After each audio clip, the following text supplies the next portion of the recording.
can get you back inside your head before the summer ends and spread a little love. Just for a little fun, I'll make you come back to me before the rise of every sun. Baby, it's meant to be, I know you got a man, but he don't understand. You're gonna be a heartbreaker, you're such a love taker. So just suck me in and you can toss me like a cigarette, 'cause I just wanna be a bad habit, yeah.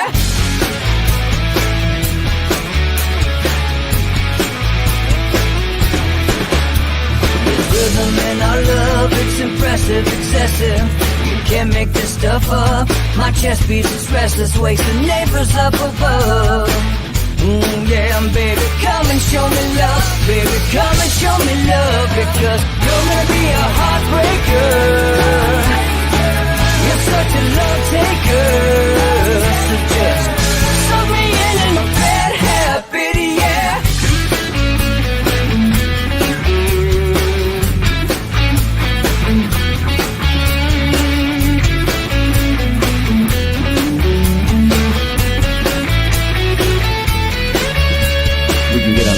Take a one-way ride, steal us away to find a place we can hide. It wouldn't take much to spear for a night, just to give into the need and leave it all behind. 'Cause I know that you know that I know that you want me. You told me, now show me, come blow me away. 'Cause I know that you know that I know that you want me. You told me, now show me, come blow me away. You're gonna be a heartbreaker. You're such a love taker. So just suck me in and you can toss me like a cigarette, 'cause I just wanna be a bad habit, yeah. You're gonna be a heartbreaker.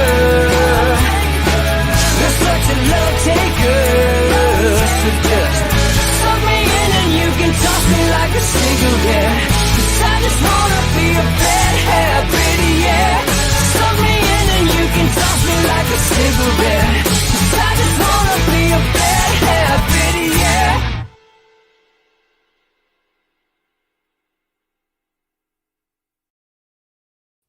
I hear you guys. This song's permanently stuck in my head too. I got to tell you, I was looking at your comments in the stream. All right, we're almost there. Thanks for watching Inside the Numbers with the People's Pundit. I'm the People's Pundit, Rich Barris. Follow me on Twitter if you don't already, at Peoples_Pundit. All right, so we got Wisconsin to take a look at. I'm going to adjust this a little bit. The lighting changed. There we go. Yeah, man. So Wisconsin is a tricky state to poll. There's no doubt about it. It is the one, in case you guys don't remember, that I did not believe in 2016 when it came out a tie, like basically it is right now. But I've learned to shut up and believe them. I have some interesting things that I want to note when I go over this. First and foremost, I'm glad that we added nationality to the polling. All right, I really am, and here's why.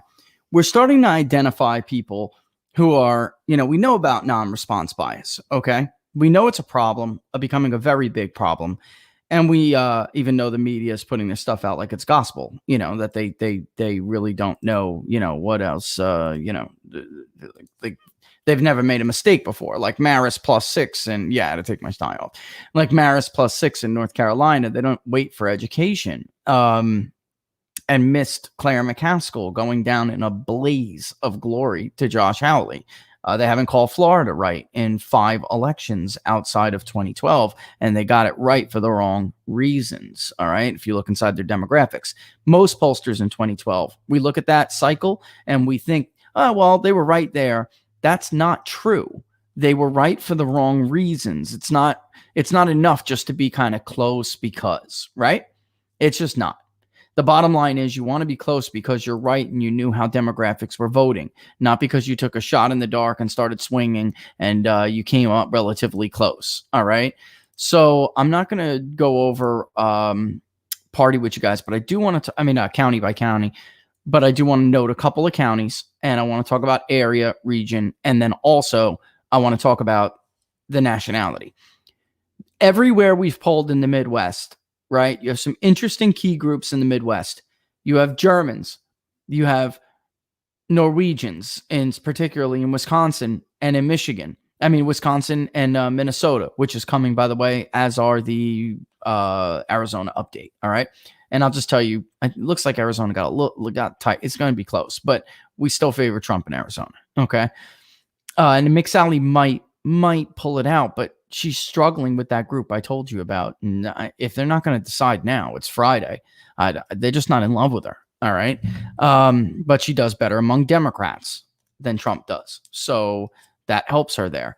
But moving forward, we talk about these groups. You have Norwegians, Germans, Irish, Scottish, right? English, which is a liberal group, by the way.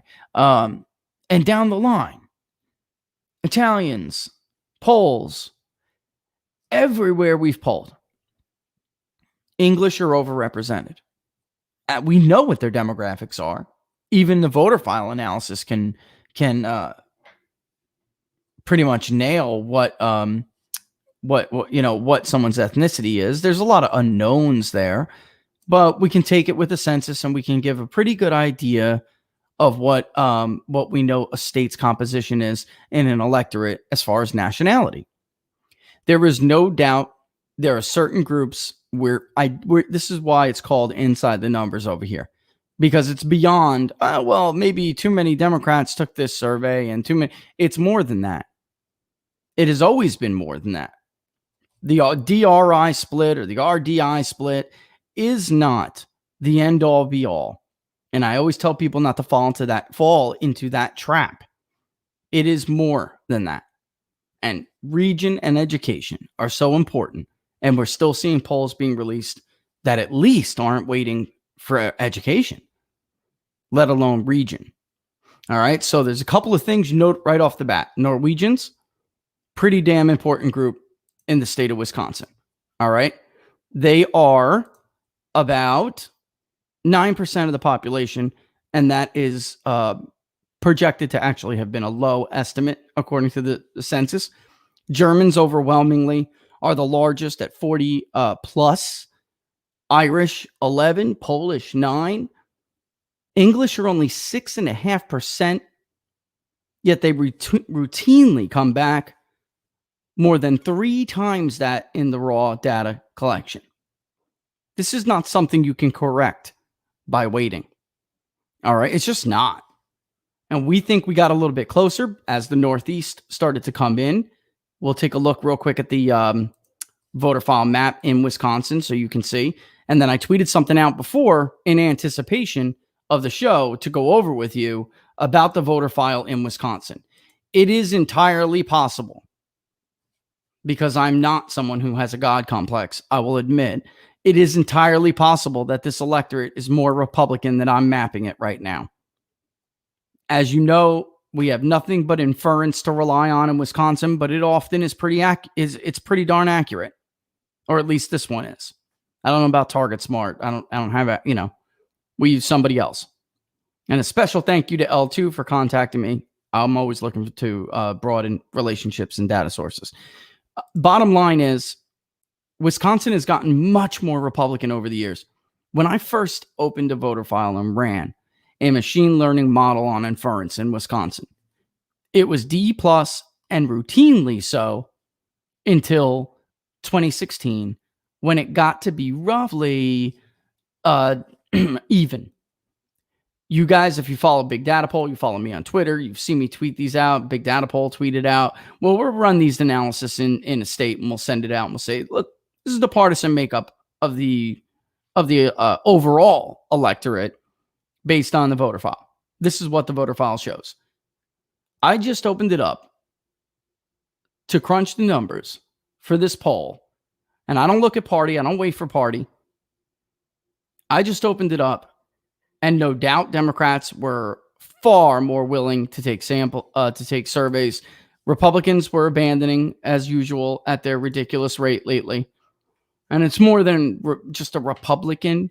It's somebody who is, certain income tier, a certain education tiers. They live in certain areas. We're going to learn a lot from this election and from the Public Polling Project, because we're now identifying these people that are telling us they're not comfortable and they hang up or whatever it is, or, drop the survey, don't finish it. Here is the voter file as of today, it is as of today, but I mean, I looked at it when I was crunching it yesterday and last night. That's it. 38% inferred Republican, 30% inferred Democrat, 32% unknown. And as you can if you remember, guys, if you have followed me for a while and you've watched these trends, and you can go to Big Data Poll on the homepage and scroll down, you'll see an old one from Wisconsin. What happened to the 40% of independents? It's inference. They voted in a primary. They donated to somebody that's a conservative group or a Republican candidate. This is some of the things that go into inference. They did something that displayed behavior that showed they're really not an independent or an unknown. They're Republican. Democrats fell considerably to under 30%. Take it for what you will. And inference is one thing. That's true. It's not self-identification, and they don't have voter registration by party. However, this same model that calculates the same data attributes, same methodology, was just R4 a few months ago or last year. We did have a primary, one in which the incumbent president was driving historic record numbers to the polls, which would have continued significantly if it wasn't for the pandemic. So I am scratching my head and I'm looking at the independents and I'm going to myself with their vote preference. Is there really a swing to Joe Biden? Or is this electorate just going to self-ID to be more R? We won't know. That's the answer to that question. Am I wrong and Republicans should be 38% and Democrats 30%? Because if that's the case, Trump has a lead. He's simply not losing independents by a big enough margin, which, by the way, are 28% in our poll or something. 29? What is it? Or maybe 30, maybe thinking of the other state. Let me go to the weights. You guys have that in front of you, no doubt. Even some of our competing, 28%. But we're only R2. 2016 was D1. 2018, which, by the way, matched the rough, even inference on the voter file back then. It's been remarkably accurate. 2018 was more R, and it did start after 2016, that drift. And it has consistently drifted more Republican ever since. We just haven't had an election to test that 6-point swing. It's big. It's significant. And right now we're mapping it at 35, 37, 28. If I'm wrong, this will be why I'm wrong. So why, Rich? Why do you have, Rich, why do you have such a tight race when ABC had Biden plus 17 in Wisconsin the other day? I'm sure they did. How much of their sample was Dane County? I don't know. How much was it really? I don't know. But the raw comes in Dem friendly because maybe Dane County or Milwaukee, let's say, because maybe Milwaukee comes in at 22% raw like it did, but Milwaukee is only 15% of the vote. Maybe because the Southwest comes in at 19% or what, or more, because we have the Southwest at 23, but you know what I mean. And they don't do, I don't know what they did with their data set, but I'm telling you, I would have had to be derelict to come up with a Biden plus 17.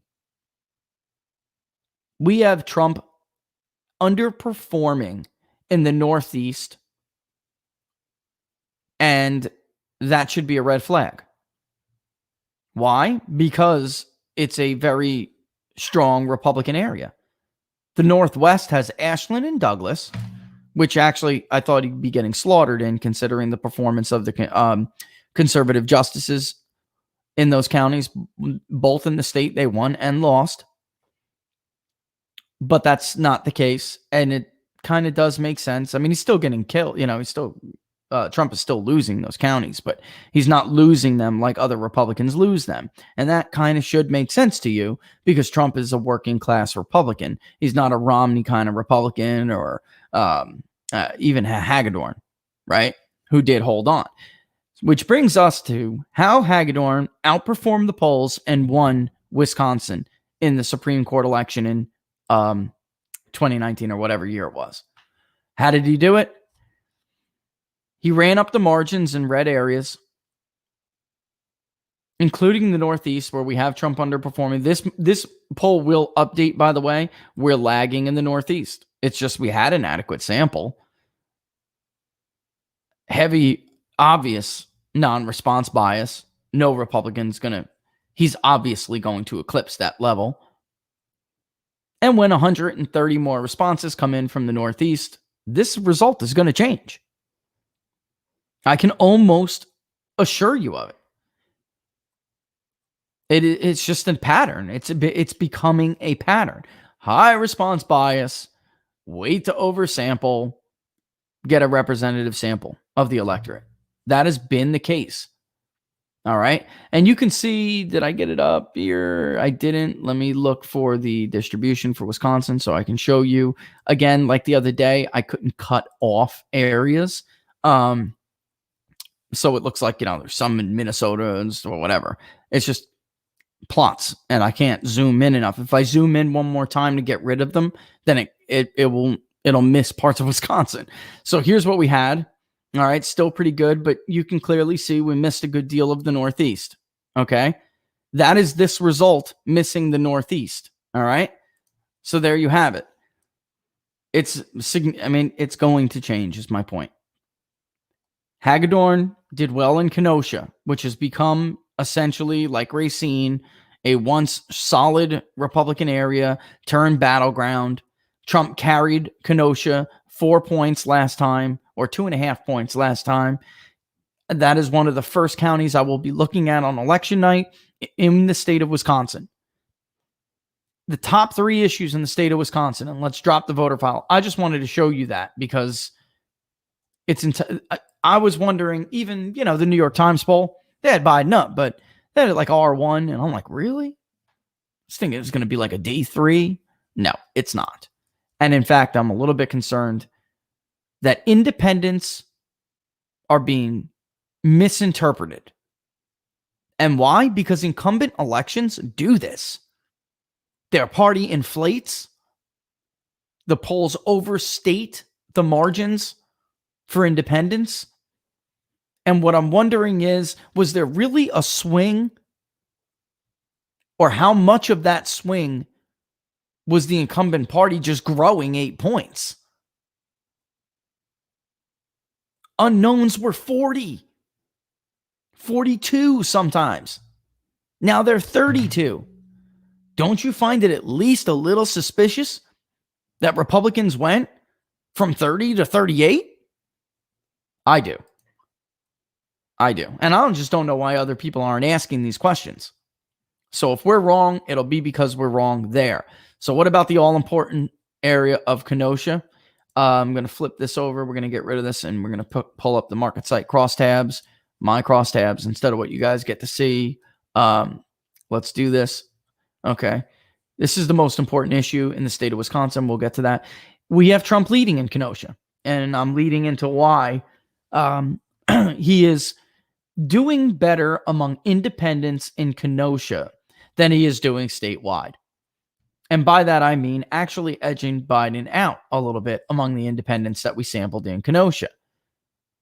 If you ask people what the top issue is in the state of Wisconsin, we have the COVID outbreak there. So coronavirus is in fact ticking back up. All right. And jobs in the economy, 33.6, remains the most important issue. And then you have policing crime and safety at about 7%.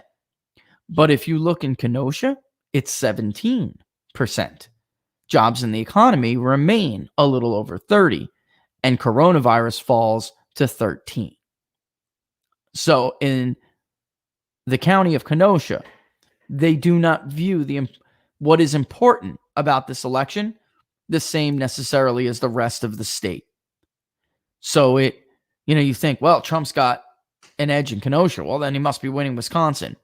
Only if he can hold down those margins in the areas that are not doing well for him, because coronavirus is their top issue. Now, we know he's going to get clobbered in Dane. All right. We have him about where he was in 2016 there. What is very interesting to me is the slip in the burbs is not as pronounced. If you didn't get a chance to look at it, you're going to see what we see. You're going to see what we see going on right now. And then I'm going to point out to you the rural vote. You see, Donald Trump is obviously going to win more of that rural vote. That is what we're waiting to come in on this gathering, on this sample gathering now. Rural northeastern Wisconsin. It is very typical that Republicans underperform in polling in rural areas compared to their election day vote shares. Donald Trump is obviously going to win more in rural Wisconsin. Right now, how's he doing in urban Wisconsin? Not really bad. Biden, respectable margin. But Biden's trying to put together a winning formula, and in some states it's working, where he gets, enough in urban America. Maybe does a little bit better in rural America, but the suburbs swing to him hard. Not in Wisconsin, they're not. Not in Wisconsin. Donald Trump currently has a slight lead in the suburbs, like Arizona. That is stunning. And it's funny because I was talking, and I'm not going to blow him up, but I was talking to a pollster friend. Was it Thursday, I think? And they had just polled Wisconsin as well. And I said, yeah, I do. I do, because I'm not seeing the same thing everybody else is seeing. I'm curious what, I'm curious what you guys found, and he found the same thing, which is that this suburb bleed is just not pronounced at all in Wisconsin. And Trump can take the state of Wisconsin if he runs up the rural margins. And just, of course, he can't get killed, in these other areas. But this is now the second poll we've conducted in Wisconsin this year in which Donald Trump actually had a slight lead in Kenosha. And again, once in a while, noise. Twice, it's not noise anymore.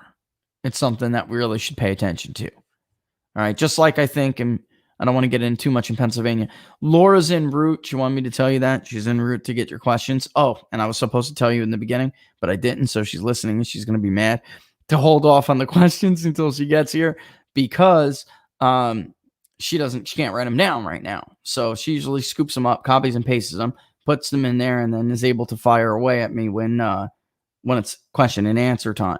All right. One thing though here with gender, Trump has got to do better with women in Wisconsin. I mean, with men in Wisconsin. And if he does, and we're understating this, and no doubt when some of that rural vote comes in northeastern Wisconsin, his margin will get better with men. It will be better than that. I mean, it's possible it doesn't, but it's much more likely that it will. The bottom line is Wisconsin could be very male. Very male. And anyone who doubts me and put a 47-53 split, I would tell you to go back and look at the results of the last 4 election cycles. Because this, by certainty, enthusiasm, by likelihood, it looks like Wisconsin wanted to be like 51-49. And I'm like, no, that can't possibly be right. Then I look back in 2018, and in fact was 51-49. That's how Scott Walker almost held on. It was.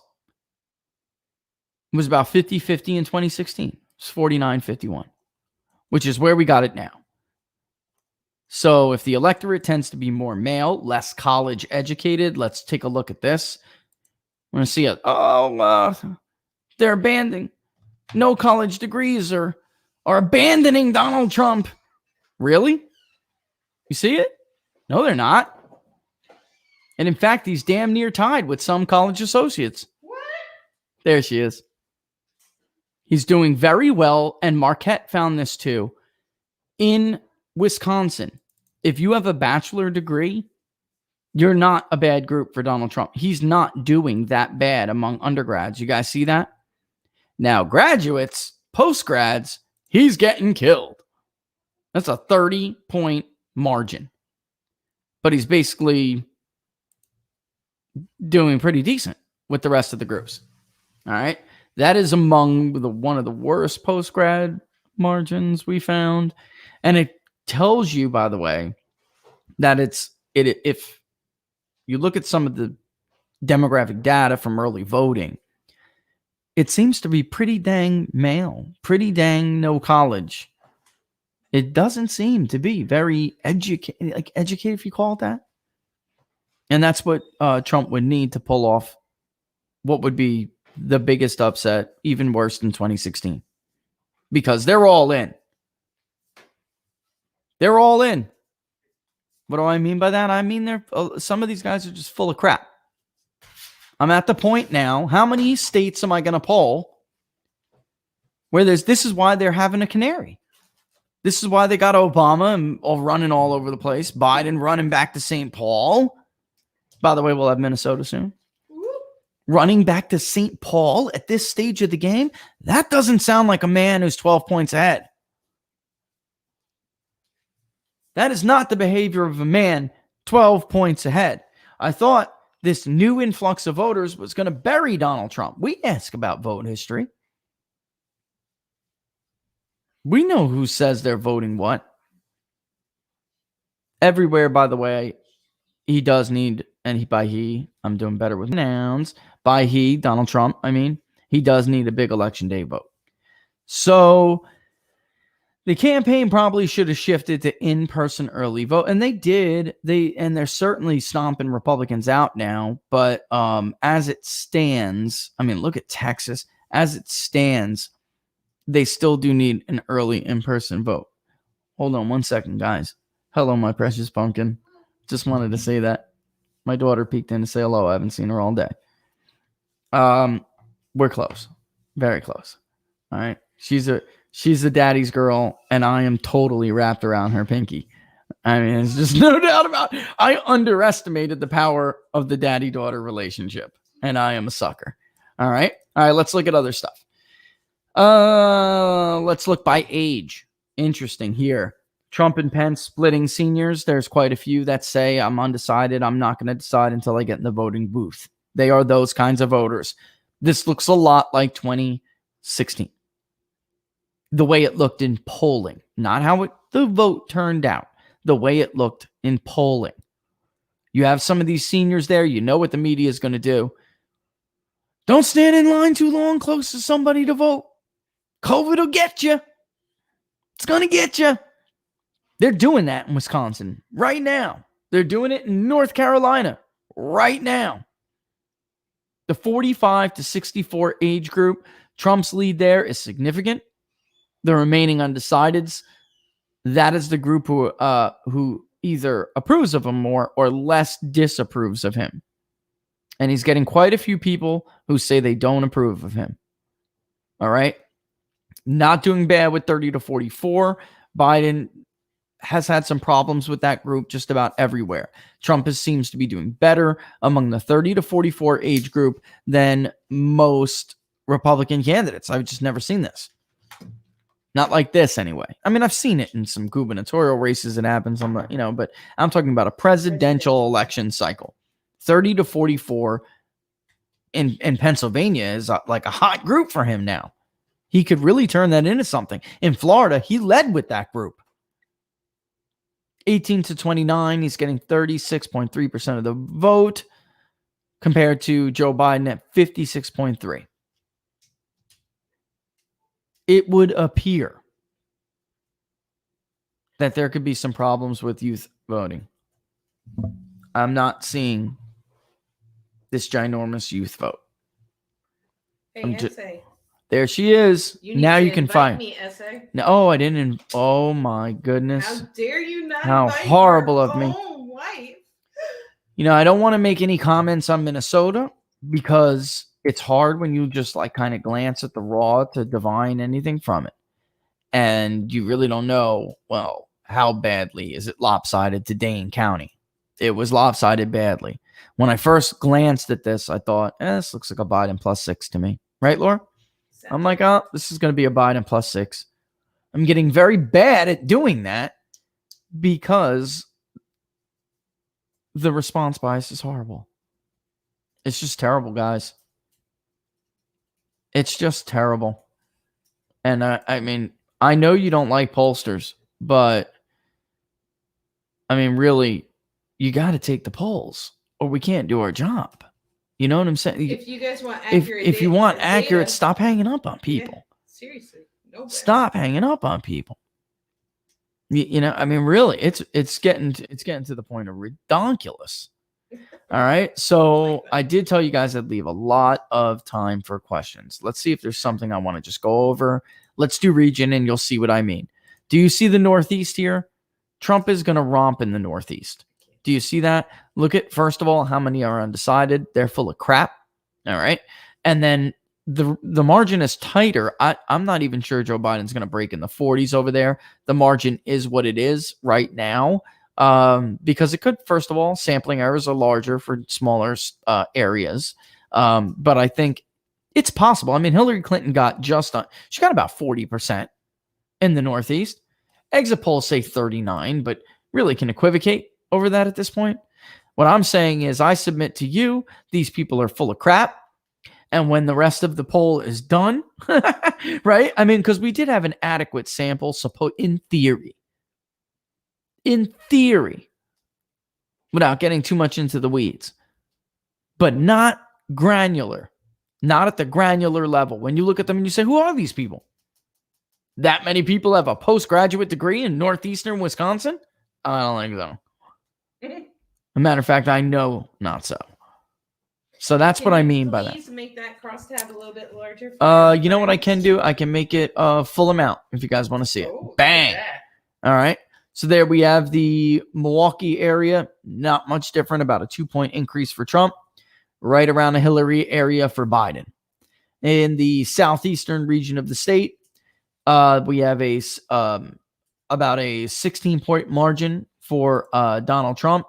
That is yet another area. He won that by 25 points in 2016. Again, though, we're talking about smaller subgroups. It's entirely possible. It typically irons out in the end, right? So I know a lot of people looked at the work we did and they went through the crosstabs and they're like, this looks like a Trump win. I mean, unless the remaining independents don't break horribly against him. But yeah, I think at this point, it's about turnout. Because as you saw from the first segment, pulling up that voter file, they got a lot of voters that they could turn out. But after the Scott Walker machine collapsed in 2018? It's gone in 2018. After that happened, it became extremely difficult. Trump's right around at his margin in the Northwest, a little bit below, but again, sampling errors, roughly the same break as 2016. You have Ashland and Douglas up there, two very blue counties. And in fact, I'm going to remove this real quick, go back to the voter file to show you why that's significant. Okay. Let's pull the voter file back up. And then let's look at the map by inference. Okay. Let's share. And then you'll see, well, wait a minute. I thought the Northeast was much more red. That's Trump. That's not Republicanism. That's Trump. Trumpism. That's Trumpism. So for all the people who are, for all the Mitt Romneys and Lincoln projects out there, you have no prayer to do this well. No, right. You have no prayer. No prayer to do that well up there. Watch. That's why their feelings are hurt. That's why they are acting to defeat him like crazy, because they can't do this. All right, let me back it up a little bit. It's going to make it a little bit harder to see. Let me make it big. You guys do see it kind of big, right? Look at the northwestern part of the state. And let's see, you probably can see my pointer. This is what exit polling considers the Northwest, right up until mid-marathon, all right, part of marathon. and then the Northeast here. So you see a lot more Republicans are in the Northeast. This is also a by-region Republican vote, or at least it has to be for a Republican to win. And then you have the Southwest where Hillary Clinton and Joe Biden will clobber Donald Trump. Okay? So you really need to take the Southeast by a rough 20-point margin. How? By Racine, Kenosha, all right? Those areas. It's wow over there, baby. Wow. You got to do well over in wow. You got to do wow and wow. Yep. Because you're going to get killed in Milwaukee County. It's going to be 40 points, which we found it to be. It's going to be 35, 40 points in the southwest part of Wisconsin. And you just got to kill it in the rest of the state. And the reason why it's hard for a Republican to do that is because of those two counties up at the very north, Douglas and Ashland. And there are quite a few votes in Douglas. So speaking of wow, is it showing up in your early vote poll?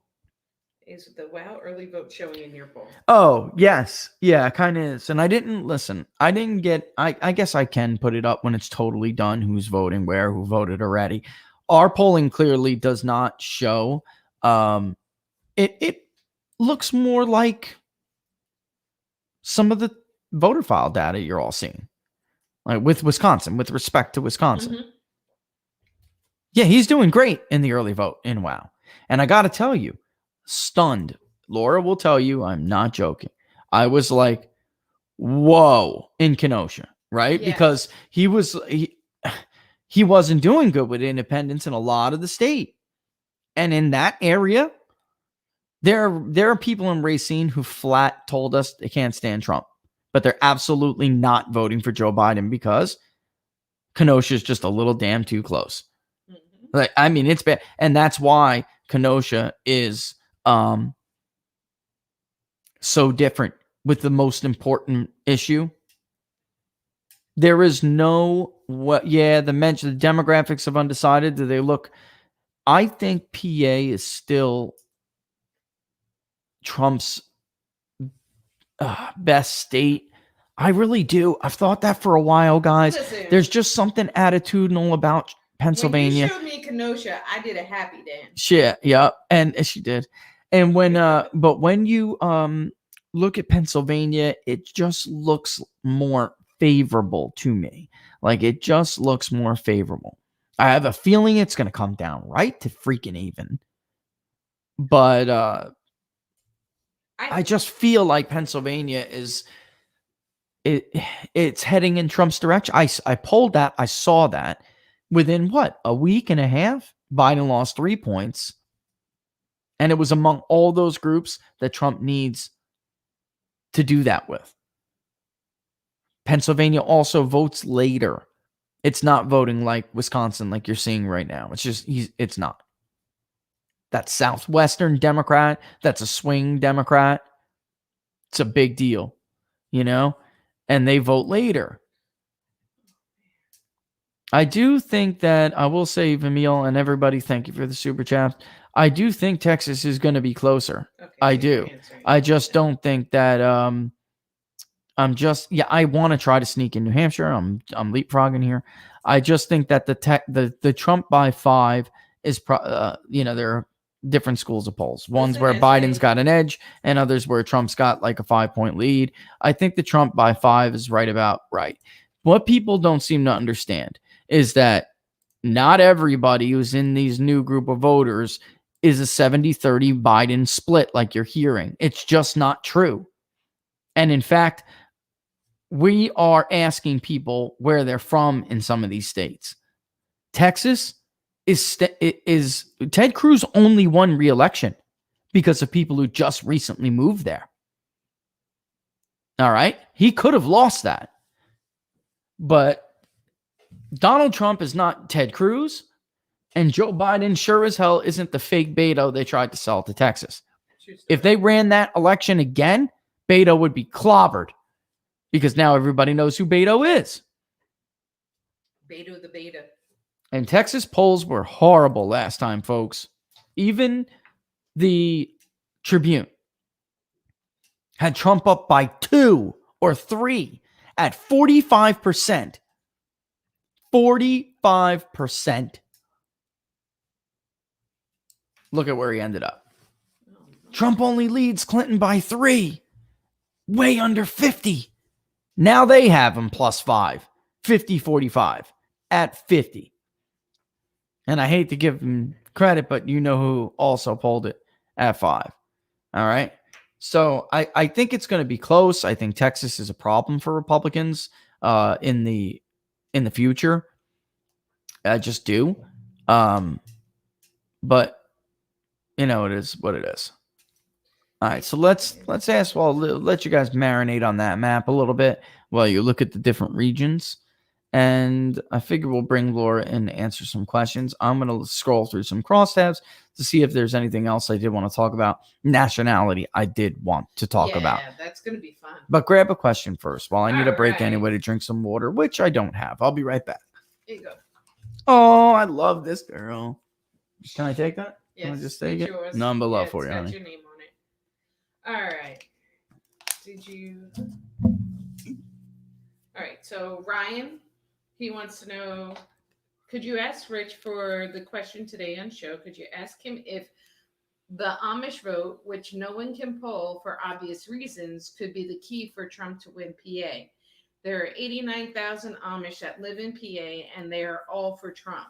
The Amish are letting their women vote as well, which is actually very Oh, historic. crap. Really? Are they? I'm taking from what Ryan says. And you could say bye to Lancaster. And there's also Amish in Ohio. There's a large Amish population in Ohio people don't know about. I don't know if we have time for a quick story, but when I was young and idealistic and lived in the tri-state area, I drove out to Lancaster to try to get the Amish to vote for George W. Bush. I was like 18. I'm not even kidding. I was like 8. And I'm like, you know, because they really didn't believe in participation back then. And they're like, you know, God will handle it. And I'm like, you don't understand. You will not have autonomy here. You know, you will lose your autonomy. The things we do when we're young. Anyway, they're incredibly hard to poll, and there's no joke. I was talking to 2 colleague pollsters this week about the potential impact of Amish people. They're impossible to poll. You just can't poll them, folks. You just can't poll them. Can they make it if they actually vote? Can they make a difference in a close election? Absolutely. They have a lot of population in Ohio, in Pennsylvania, and you know, I don't know if you know some of the stories, but they the Obama Justice Department pissed them off actually by I don't know, they arrested somebody for you know, the Amish do their thing and sell their things and apparently cross state lines with them, not the milk guy, the other guy, chairs or something, and it was like a big to do. They were mad. Anyway, I don't know, it's very hard for me to make any comments on them guys. I really don't know, but the other 2 pollsters were like, you know what, if this thing comes down, if, you know, 40,000, 30,000 votes, and they actually did vote, of course it'll make a difference. And there's just no way. But we're more concerned with response bias, non-response bias. All of us. That and lying. There's been what is clearly a good deal of lying. How do we know? Because we know who we're talking to. You know, and you know what's on their voter file. So you know damn well that you have somebody, and then they tell you all sorts of ridiculous stuff. I voted already. I'm undecided. What? You just said you voted already. I'm not kidding. The games, it's not a small percentage. Oh my God. Somebody said there were Amish buggies with Trump signs in Ohio. Oh my God. Let me tell you a story. That's awesome. Let me tell you a story Laura told me, and then we'll get into some of this. Am I still showing them the map? Let's show them. I'm going to bring up Nationality too while we're looking. Let's get rid of the map. Tell the story? So, well, the other day, You tell the story. the other day, my son and I don't know where, I can't remember where we were going, but we were going somewhere, and they were doing this Trump thing where they had Trump trucks and flags waving from Trump trucks, and the trucks were painted. I mean, these were like stunning painting jobs, stunning. And they were, you know, beautiful with the logos, the American flag, and it's going up and down 70, which is on the eastern seaboard, right? Very Republican area. And there's honking, crazy honking. Oh yeah, we're out here, Trump. I mean, it's just crazy. It's an and the old man's just leading the caravan with the biggest, most done up one. Just like waving like he's Jackie Kennedy. Anyway, was it today or yesterday? I'm losing my track. It was today. I was on my way to Duncan. So they tried the few Biden supporters that are here, because they are few and far between. The Biden supporters tried putting together one. The truck broke down. Took a picture. You should have. They were on the side of the road with their busted ass truck. It broke down. Now we, could all be. They could get their last laugh on Tuesday, but you know what I mean. But I'm just saying that they can't get anything right over here, folks. They tried putting a big sign up in front of this guy's towing thing. It was a trucking industry thing. I'm not going to blow him up, but we have service roads, and he's like, dude, get that the hell off my area. And that was an issue, and they promised they were going to bring out like the end. Well, who was it? It was the ACLU or something, right? Because he was like, look, this is obviously a Trump-friendly area. You're putting this big Biden-Harris sign in front of my trucking area, and I don't want it here. You're going to make me lose business. So, and then, of course, the Biden campaign, when people working for him were like, this is a common service road area. You can't tell us we can't do that. It was just hilarious. Anyway, that got removed. And then they tried putting up some other sign, and next to it, it said 10% to the big guy. It was this giant. It was a big, it was still a big Biden sign. It just wasn't the big billboard they were trying to get up. And as big as it was, somebody constructed something just as big to put next to it, and it said 10% to the big guy with like a big black arrow towards it. It was hilarious. I mean, the people are really creative. All right, so here we are. I was going to get into the nationality. You want me to hang tight? You can ask me real something. Quick. Somebody said, "Did you ever see the Trump hearse following the Biden bus?" No, I haven't. They're creative as all hell. Yeah, they are. But okay, Tim, let's go. All right, again, like I told you guys, and I've been telling you, who is over and underrepresented in these polls. It took us a while to even this out, but it looked much, much, much better for Biden until we realized that it was all English and Danish in Dane County. Okay, and we needed to keep going. The two biggest voting blocks in the state of Wisconsin are Germans and Norwegians. And as we have found everywhere else, Norwegians are going very heavily for the president. Germans are going for the president, although it's not as much as it was in Pennsylvania. The Germans are a very big ethnic voting bloc in Pennsylvania. You see Joe Biden very dominant here with English, right? And French, very small, but very small sample too, so it's hard to draw a lot from it, but you can clearly draw some strength there. Irish breaking slightly for Donald Trump, and Italian breaking slightly for Donald Trump. All right, so smaller groups. The polls, again, just like in Pennsylvania, breaking pretty significantly for Donald Trump. Not double digits, but like in Pennsylvania, that I believe that was double digits. And the Scott Irish going for Biden, different situation than in Pennsylvania. Scottish and Swedish tend to be more liberal, all right, especially in this area of the country. And when we looked at where we got a lot of these responses from, I'm willing to bet Norwegians are 60 plus, because we just didn't get the area of the state heavy where there's a lot of Norwegians. What we did get was a lot of Danish in that area and a lot of English. English are just everywhere. But here's the deal. They're not really in Wisconsin. All right. That's the thing. They're really not. They're a relatively small group. The English are half the size of the Irish. They're not even a quarter. They're about 12% of what the German population is. All right. German ancestry. This is very interesting stuff because, it's a great time to look into something like this. After 2016, we had no answers, right, Laura? No answers as to what happened. After 2018, I tried telling everybody we were not in any better of a boat. State level polling was horrible. They used the House vote being roughly in the ballpark to mask that. All right. And here we have one of the biggest percentages of people who say they do believe there's a shy vote, 68.5%. And then let's look at how comfortable you are talking to pollsters real quick before we go to Laura. And clearly you can see men and women about the same as far as very uncomfort level. But then when you get to females, somewhat uncomfortable. In its totality, females are less than men in the state of Wisconsin. All right. And actually skewed younger, and it's really diminished. It's really separated all over the place. So 18 to 29, very uncomfortable, was significant.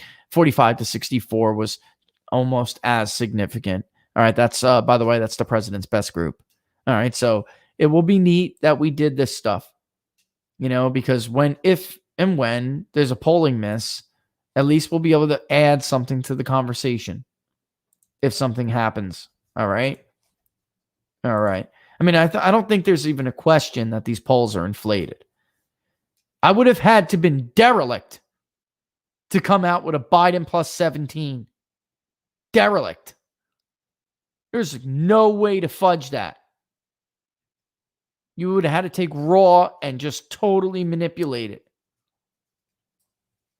Call Dane County, half your sample. It's really getting to me now. Anyway, what do we got, Laura? All right. Let's see. Astro Swanee.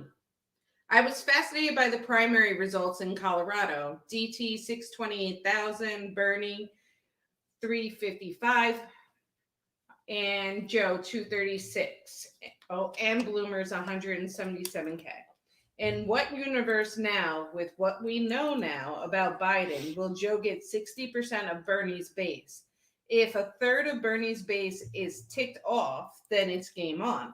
Colorado is red on my map in 342. Have you thoughts of running a closest to the pin competition for Electoral college number for your listeners? First prize is a guest spot to discuss why they picked that number. Listen, in Colorado, and I had Larry texting me too, like, you see Colorado? You see Colorado? Look, Colorado is D+3 off the voter file right off the jump. There's 40% that are unknown, or nonpartisan, no partisan affiliation.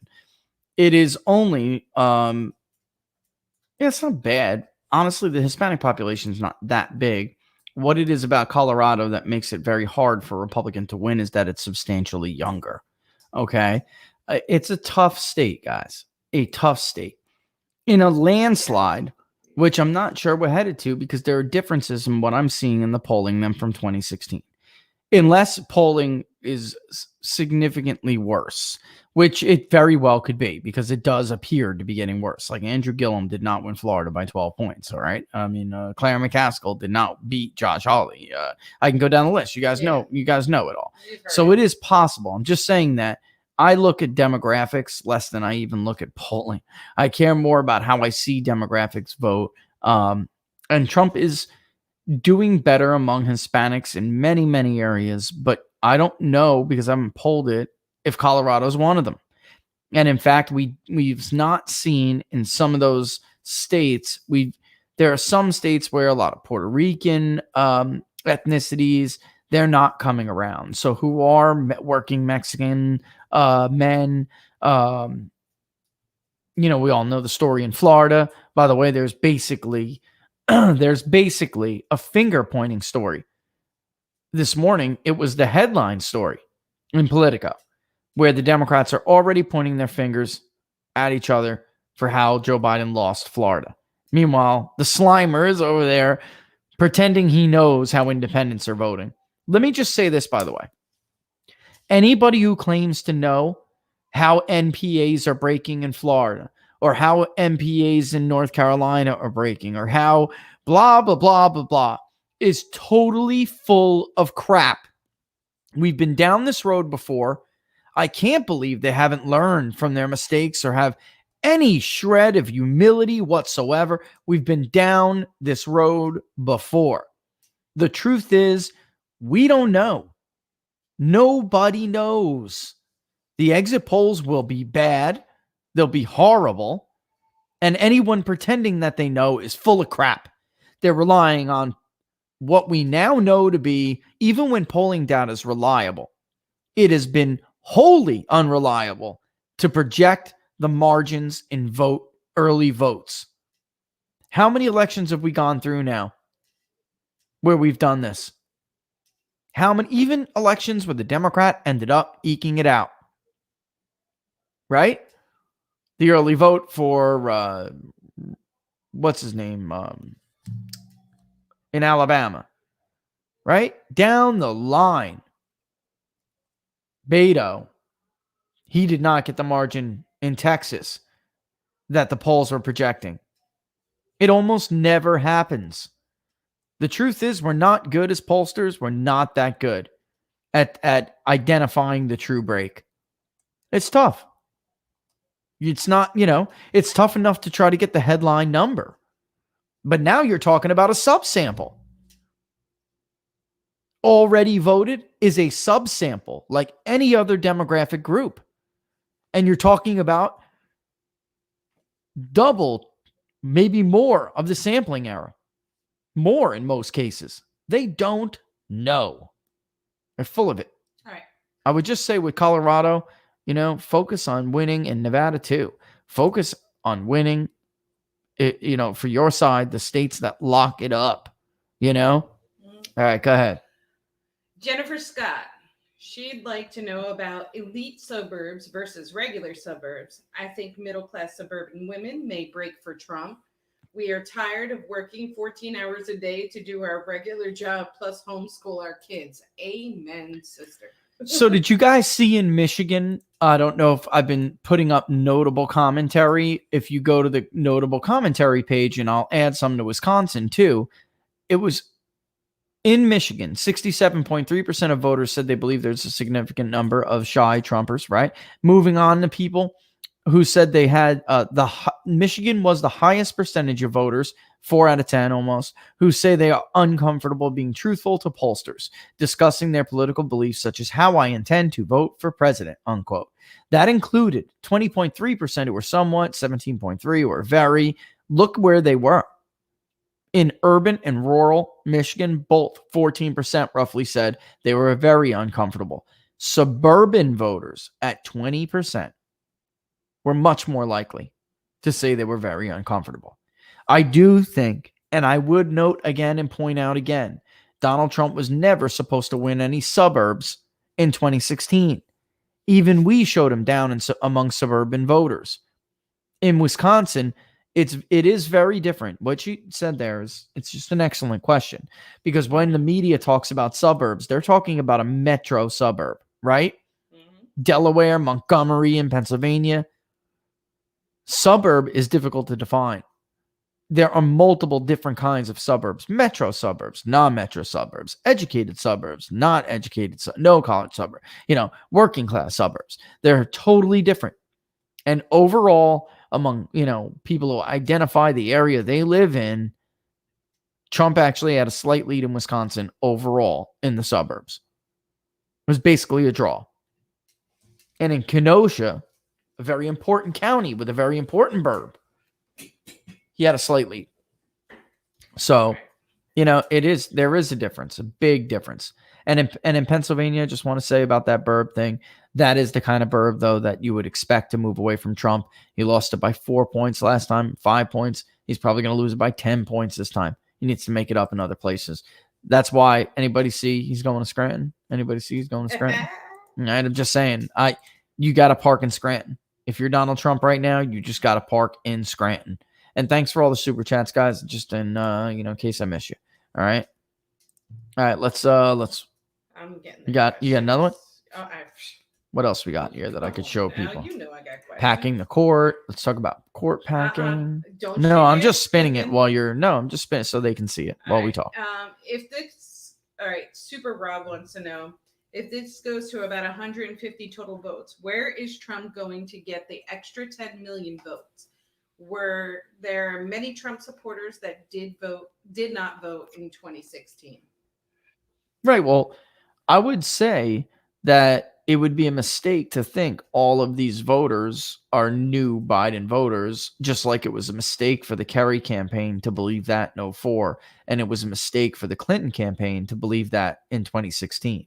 So Donald Trump actually drew out about 7 million people who did not vote for Mitt Romney. All right. And it's typically a mistake. Now, I think it's probably true. The overwhelming number of new voters, it lopsides to Biden, but it matters where these voters are. All right. It matters where they are. Does Florida look like it's going to help Biden? Does it look like it's going to help him, a whole lot? And I mean, I know Texas is going to be closer, but I suspect Trump will take Texas. I'd call it light red right now, but he's going to, the odds of him taking it are more than not. All right. How many come out in California? Well, who gives a damn? Every year, more children are born to first generation, many of them illegal residents in the state of California than natural born citizens. So this trend's going to continue, is my point. It is going to continue. He just needs them where he needs them. That's why I'm saying, and hear me now, if Trump wins in what would be the most shocking upset, even surpassing 2016, given that they're all in on this time, if he wins, they will come for the Electoral College like they have never come before. They meaning Democrats. They are just not going to do it. I think even if Biden wins, they're going to go after it anyway. Yeah, but right, a hostile takeover. Yeah, that's what a hostile takeover. Yeah. Oh yes. Sorry, lack of sleep. And they're going to pack the courts. They're going to do all this. By the way, as you can see in Wisconsin, overwhelmingly people oppose packing the court. Big number of people who have heard about Biden's news reports, 76%. What else? Senators in D.C., they oppose. And then I think it was a little bit better for Harris in this state. Nope. 48% are uncomfortable with the idea of Kamala Harris being president if Joe Biden cannot serve out. If Joe Biden loses on Tuesday, the decision to pick Kamala Harris will be among one of the worst. Because the media is derelict and negligent and corrupt, nobody's asking these questions. Like if this was Mike Pence, this would be every big media poll. Mm-hmm. Well, how do you feel if Mike Pence has to take over? Right? We simply ask this because it's a legitimate question. I cringe. But they're not trying. They are not trying to talk about this because they don't want voters to think, wait a minute, not just a heartbeat, a Joe Biden heartbeat away from the presidency. Or my favorite response is if Kamala wins, well, she'll be the first woman president. Doesn't mean she's qualified. Doesn't mean qualified, but say love. And let me just answer the super chat real quick about ethnicity. We say both in the question. Actually, I just write nationality when you guys see it because I don't want people to get confused between race, ethnicity, and ethnicity, nationality. But we do say specifically which at national ethnic origin or whatever, but we use both terms in the actual question. If I can get it for him, but it does make it very clear. Yeah. All right. Jorga Mund wants to know, millennials have college degrees at 2 times the rate of boomers. When do you adjust the assumptions about how many people in a region have a degree? Actually, that's a really, really good question. And we have some of that information on the voter file. But traditionally, it's been prior voting history and prior voting patterns. All right. So that's actually a really good question, and would take a show for me to get into the weeds on that. But that's why it really is region and education. So it's important. And just for Kevin, who's joining us late, it's close, man. It's really close, Kevin. And I want to give you guys the caveat that we probably would have came somewhere in the neighborhood of 48-48 if the Northeastern sample was totally done and in. All right. I mean, really. So just keep that in mind. All right. Hot K wants to know of Wisconsin, Michigan, Pennsylvania, Minnesota. Which state do you think Trump is most likely to win? You know, Pennsylvania. I've been saying this. Wisconsin's tricky. It's an SOB to poll. It was the first one to fall, but Pennsylvania we've polled now multiple times. We polled Wisconsin multiple times too, but Pennsylvania, I love to poll Pennsylvania. It just feels like, and Laura will tell you this, it just feels like a state that's moving to Trump. There are a lot less people who say they strongly disapprove right off the jump in the raw, in the weight. They seem to like Donald Trump more. There's like Robert and I have talked about a lot. Barnes on Inside the What Are the Odds? There's this decency thing in Wisconsin. These are like decent people. They don't particularly like Trump, even though, as we saw in 2016, there are a lot of people who tell us that they don't approve of Donald Trump, but they're going to vote for him because they are not going to vote for Joe Biden and the left. So it's like they really have no other choice. They see it as they have no other choice. In Pennsylvania, once you get outside the Southeast, then you get into, I just love him. I just love him. And I believe that the issues in the campaign really are more directed at Pennsylvania. So that flub. I mean, look, he fracked up, man. What the frack, man? He fracked up during that debate.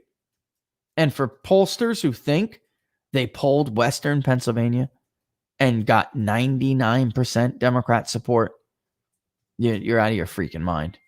You're out of your freaking mind. All right. So, yeah, let me make yours live. I'll shut mine. Oops, I just killed you. All right. Hold on 1 second.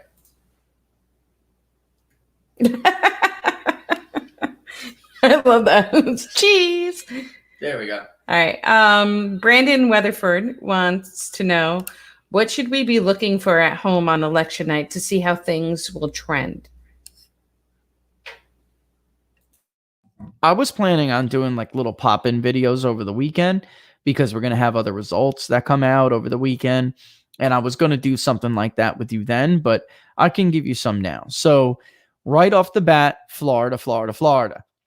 Remember, the Panhandle does not close until an hour. You will hear the media say, Joe Biden has an enormous lead. It's almost, I don't know how Donald Trump overcomes this. This is just not, we've never seen anything like this before. And they'll start popping the champagne corks. All right. And then if you've watched the show before, you've watched me go over Florida, and you've even watched me review prior election night reporting by the media in Florida. We call it the right hook. All right. They will all of a sudden shut up. All right. Because it's not just the Panhandle. It's the way things are reported in Florida. Republicans will, and by the way, Laura, because Miami-Dade does chunk right away, that in-person vote, once that starts rolling through, that may shut them up because Trump is going to outperform in Miami-Dade. It's going to be something to see. I mean, something Mitt Romney would cut his testicle off for when he was running for president. I mean, he basically tied Obama with Cubans. What a loser. All right. In any event, Florida. And if Trump carries Florida, even though I've basically been threatened to be removed if I call Florida on election night. All right. If Trump carries Florida, then we move to North Carolina and Arizona. But it's pretty clear if he carries Florida that he is likely to carry North Carolina. And there are myriad reasons for that, but no serious person would tell you otherwise. All right. Georgia, too. Keep an eye on it. Could be a sleeper. Could be close. I think he's going to win Georgia. All right. There are counties out there. We've gone over this with a fine-tooth comb, which Brian Kemp, even when they threw everything at him, Abrams got more votes than Hillary Clinton, and yet Brian Kemp still eked it out. And there were counties to the west, to the east, but to the west of Savannah, where Kemp did not get as many votes as Donald Trump because those are more Trumpian voters. And I just think it's very difficult for Joe Biden to pull off an upset there, even with all the spending in the Senate race. If Trump loses Florida, it's over. I mean, unless something miraculous were to happen where he gets PA, Wisconsin, Michigan, and Minnesota. All right. But the bottom line is, if he carries Florida, it means he held enough of the white vote, did better with the Hispanic vote, and it's a race. All right? No matter what the media tells you. Wouldn't it be hysterical if he gets Florida, Wisconsin, Minnesota, and PA? I had a funny story today in between the commercials about what happened with Minnesota in 2016. I mean, I don't know this year where we're at. I will crunch Minnesota tonight. Let me look real quick before I make any promises where we are at Minnesota. Right, We got to be speaking of close, Minnesota, though. really close. Want to duck Finn? Why is Biden in Minnesota and not Texas? And I mean really close with being done. And that's what, listen, that's it right there. Always look at what the campaigns do and don't try to interpret it always the way like you'll hear somebody like a Josh Krausnauer, whatever his name is, or Dave Wasserman's just the worst. He's such a partisan analyst. He is not objective at all. I mean, he is just a horrible analyst. But I would say, that basically that's the path we're going to go through down on election night. And Minnesota, I don't know. I just don't know. There seems to be, by the way, a pretty big third-party vote in Minnesota right now. In the raw, folks, Joe Jorgensen has about 3 points. Howie Hawkins is at almost a point, and someone else has 2 points. There's 6% almost that try to say undecided, and then when we lean them, for every 13 leans, the system is telling me 8 lean to Donald Trump. So Trump is taking leaners in Minnesota. Only 5 lean to Joe Biden. Actually, that could be more. When we crunch for gender region, it could shift it. And Jorgensen takes about 4% of the leaners. Hawkins takes another 4%. That'll add, a couple of votes to theirs. And then still people, we call them reluctant leaners, will not lean. And for some reason, Biden supporters, many of them in Minnesota, still do not believe Joe Biden is going to win. So I wouldn't be shocked when we crunch it, that Minnesota is pretty damn tight. I just wouldn't. And it's an incredibly hard state to poll. Very hard state to poll. I'm looking at the Iron Range by region here. That northeastern side of the state, Laura, is so damn difficult. We got Duluth, I can see. We got a little bit of Cook, but it's just so difficult. So it's not done, though. It's not done. I'm hoping by tonight I can crunch it. And that's why I was going to have these little pop-ins, but it is, it's kind of laughing about that, in 2016, because he broke the blue wall in the industrial West and he won, all of them, he could basically have lost Florida. We've never been able to see, we've never seen that, ever, not in modern era anyway, but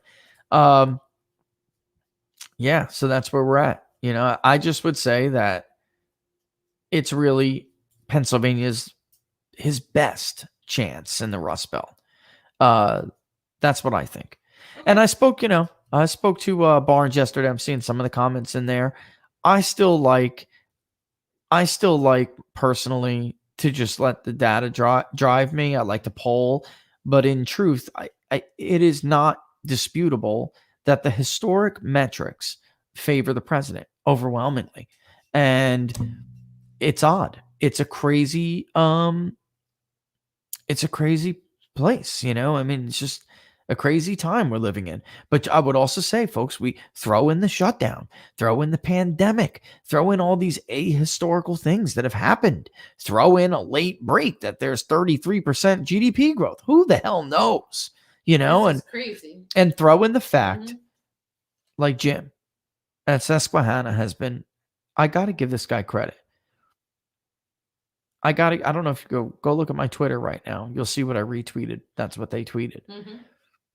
The idea that media polls refuse to admit what Jim, I, and others that they're calling Trump pollsters is ridiculous.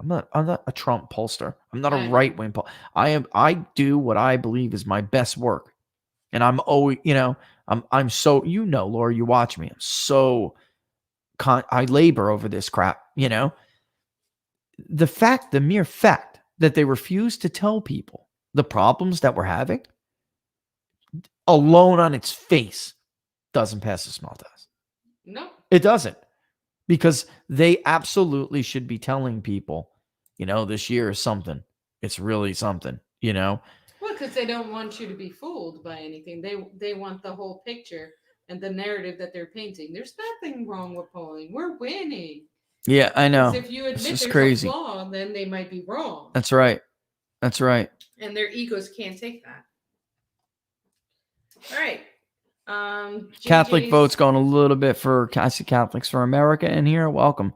Catholic vote is going a little bit to Donald Trump, which was surprising to me. That's not true everywhere, but all right, go ahead. Mute yourself. Probably lose it. Oh, yeah. Just to say, he'll probably lose the Catholic vote nationwide by a few points. The exit polls were wrong last time. It looks like he lost the Catholic vote by about 5 points because you have Hispanic Catholics. However, the way he's performing in Florida right now, and we're talking about a lot of votes, that may change the equation. And it does seem that he's winning, at least in most areas. He's winning Italians. You remember in PA's last poll that flipped a little? I'm doing this just to show you guys how volatile things can be. They didn't really flip. It's who you reach.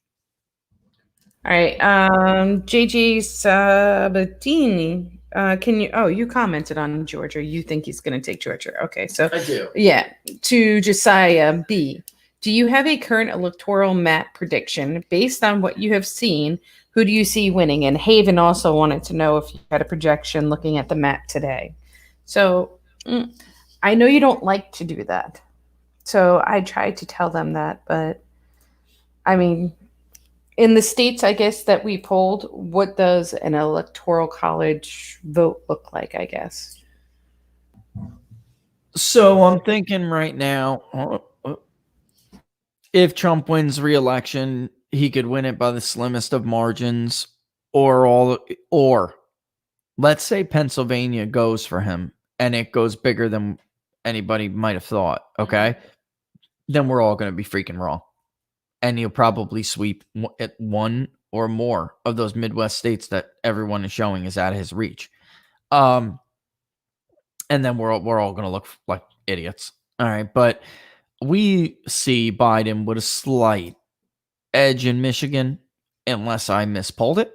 But we see him with an edge in Michigan. And in Wisconsin, again, let's wait for that to wrap in the Northeast. It is close. It is. I did not. And by the way, I'm a little bit worried. If you see the electorate, we have it R+2. I went back and looked at the voting history of the state. It has become every damn cycle, whether Democrats did good in it or not. It's gotten more Republican. It wouldn't make sense to freeze right now. Mm-hmm. It just wouldn't make sense, especially with the way the voter file is moving.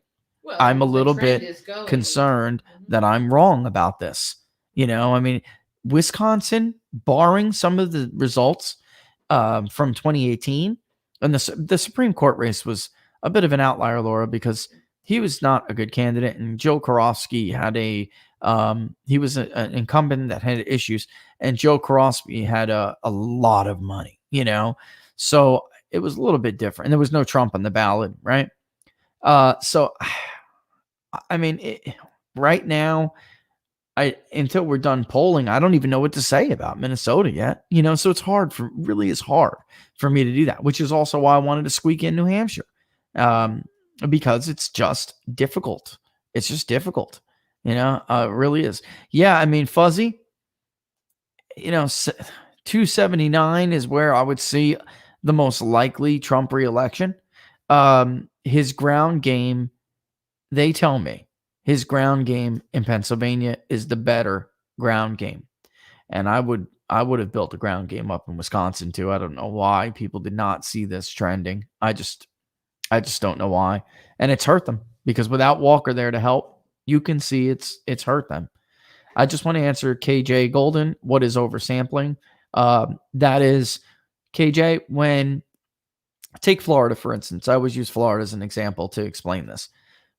Oversampling is when maybe there's a diverse group of people, like as most groups are, but Hispanics, for instance, in Florida, the media polls are always wrong about the Hispanic margin in Florida because they're not oversampling them to get enough of them to get a representative sample for each subgroup or Latino detail group, like Cubans, Venezuelans, Puerto Ricans, Mexicans, Colombians, Guatemalans, right? There's so many Cubano, there's so many different kinds.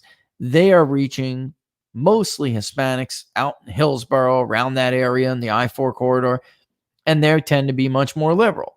And then maybe they're not reaching enough people. And then when the Cuba poll comes out, they use an oversampling. So it's not just 1,000 for Florida, it's 1,000 just for the Hispanic population. And that is what it is. So it doesn't mean, though, that the poll overrepresents that group. Because we oversample doesn't mean, like, we oversampled Asians in Wisconsin, but you're still only going to see a sample size of 18 because it's still not overrepresented. All right. I hope that makes sense. You get more than you need just to make sure you're working with a bigger sample size, so you decrease your sampling error for that particular subgroup. But you should never do what like Fox did once, CNN did once. When the George Floyd thing happened, they oversampled Black and African Americans 20%, and then they left them represented at 20% in that poll. You never do that. That is malpractice. They did it. They did it. All right. You. Thank you. All right. Hunter's laptop. Asked, yeah, that was funny. Asked a brief summary of today's episode, how it affects the state or Trump's chances. What are your overall feelings of Trump's chances? I am assuming to win this election, because they just said this election. My overall feeling right now is that, and I'm being perfectly honest with you guys, until coronavirus came around, I thought Trump was going to be he was going to exceed his electoral vote margin. All right. From 2016. The coronavirus certainly changed things. It changed the equation. And I was going into this public polling project thinking that we were going to, and Laura will tell you, thinking we were going to come out with like Michigan, Biden +6, Biden +8, Wisconsin, Biden +4, 6. Wisconsin was +6 in September when we polled it. And I told you guys, is Wisconsin a funny ass state to poll. And if you're a Republican and if you want to win it, you need things to break for you at the end, because these groups of undecideds, they're just not going to tell you. It's very important. It's like Democrats are more decided off the bat than Republicans, or at least claim to be, right?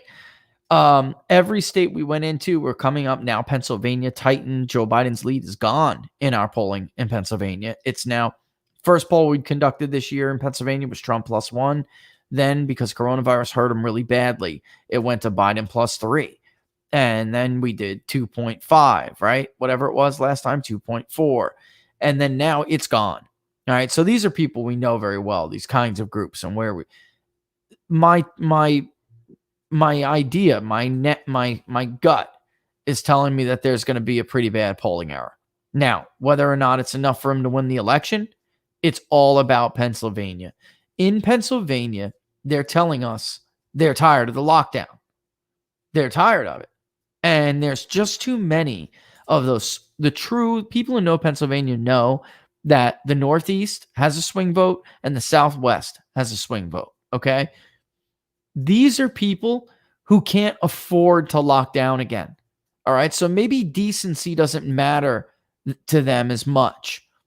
And I'm not sure, just looking at sheer numbers, that Biden's going to come out of Philadelphia with an 800,000 vote margin anymore. I just don't know that that's going to happen anymore. I just don't. And Lackawanna, by the way, with Trump going back to Scranton, Lackawanna's freaking close again. It looked like Biden was going to do it. Some of our people in Lackawanna said that there's a lot of Trump supporters around them. I mean, I honestly can't believe it. I thought Biden was going to widen his lead in Lackawanna, because that's one area Trump could not flip. It looks like Monroe if you nudged it, which he's trying to do. Even going to Scranton's right by Monroe. It look because they held Monroe. Democrats held Monroe. It looks like if you nudged Monroe, Laura, it's gonna go. He lost Monroe by 532 votes. That's it. Lackawanna, though, he lost by what, 3 points? And Hillary, edged out 3,600. That's an area where you would think Joe Biden could win back some votes. Also, Erie County. Maybe he could win back some votes there. Now, I just don't know, guys. It doesn't look like that's going to happen. Now, his downside is there's been some slippage in Berks. He won that with 53% of the vote. And it does look like there may be some slippage in Bucks. All right. So if he was to win, that's a place to look at right off the bat, too, to circle back to the other question. Keep an eye on Bucks and keep an eye on Berks. And then, of course, there are so many counties that matter in Pennsylvania. You all know the names of them. But he can't offset a huge defeat in Bucks. He just can't. There's not enough. Because he's going to get creamed in Delaware. He's going to get creamed in Montgomery. So it would be, it just would be too much. So I think that really he is going to blitzkrieg Pennsylvania tomorrow. That's the place to go. That really is it. So in the end, you think it is because it doesn't matter what the stupid national polls say. It doesn't matter if he wins Pennsylvania. It's the ball game. Like this, that means you're saying it's a Biden win. You're saying it's anybody's fight right now. Yeah, I'm saying that it's close, really close. I don't believe if you guys want me to say, I don't believe the media polls. I'm polling myself. They're inflated. They are absolutely more inflated than the reality of the race on the ground. That is not even a question. If you think Biden's going to win Wisconsin by 17 points, it's crazy. That's not the reality. It's not real. You think he's going to win North Carolina by 6 points when a historic black president couldn't win it by a point? He eked it out. The one thing I am concerned about, like they said, many of them are noting in the chat, is I am concerned about voter fraud. This whole election was set up to nurture voter fraud. That was. They are throwing everything at this guy. Everything. I've never seen anything like it. I thought 2016, I had seen it all. Right, Laura? Yeah, I'm like, Jesus, the whole world is at this guy. But I have never seen anything like this. I have never seen anything like this. Let's go. All right. Nick Ellingson. Is your urban, suburban, rural vote share the same now as it was in the actuals in 2016? Rural versus enthused? Okay, do you mean like... Okay, hold on one second. So first of all, I'll just say, just on enthusiasm, rural voters are the ones who are reaching are very enthusiastic. They are, and that has been the case from the jump. It's hard to compare polling results to the actual vote because in 2016 he overperformed our suburban numbers. Remember, Laura? He overperformed everywhere our suburban numbers. And I think in the end, it's possible that could happen again. In a place like Pennsylvania, for instance, though, the indication is that Trump is going to increase some of his rural margins. Some of these numbers are ridiculous. They're small sample sizes, but we're talking about 80%.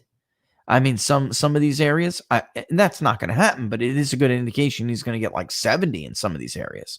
So, it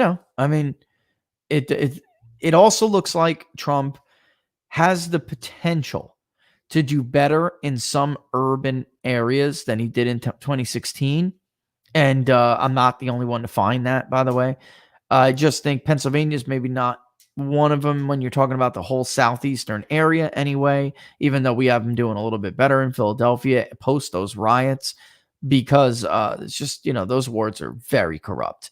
And I think there are two he's going to win in Philadelphia. That will give him his vote share in Philadelphia. But in some of these other states, he is doing better in some urban areas. Arizona is one of them. Michigan's another one. Even, by the way, Wisconsin is another one. So seems to be a couple of points better in each of these urban areas. So it's possible. Let's say we see that slippage in the suburbs. It comes to fruition. It's maybe a little bit bigger than people thought. Well, why is he still running competitive? It would be because he's really romping rural margins, and he's probably a tick higher in urban areas where there's a ton of votes, and that could do a lot to offset. It could do a lot. For years, Democrats went as a national political force, romping the urban areas, right? Doing less than they do now, though, but still romping, doing a little bit better than they do now in rural America, doing better, and getting killed in the suburbs. Getting killed. So there's different ways to put together a winning coalition, All right, Eric Holmes, what states have clean voter rolls? That's a really good question. Not many. All right, I'm serious. It's true. Ohio does a pretty decent job. But again, in every state, it's lopsided to the blue urban areas. That is where they're disproportionately dirty rolls. All right. Philadelphia, Pennsylvania itself is not terrible, but Philadelphia has dirty rolls. Florida does a pretty good job, although they've had their share of problems. But Ron DeSantis is on that crap. He's on it, man. He is on it. So I would be afraid to try to cheat in Florida. There are people watching. They don't know they're being watched. And he will put the hammer down on them.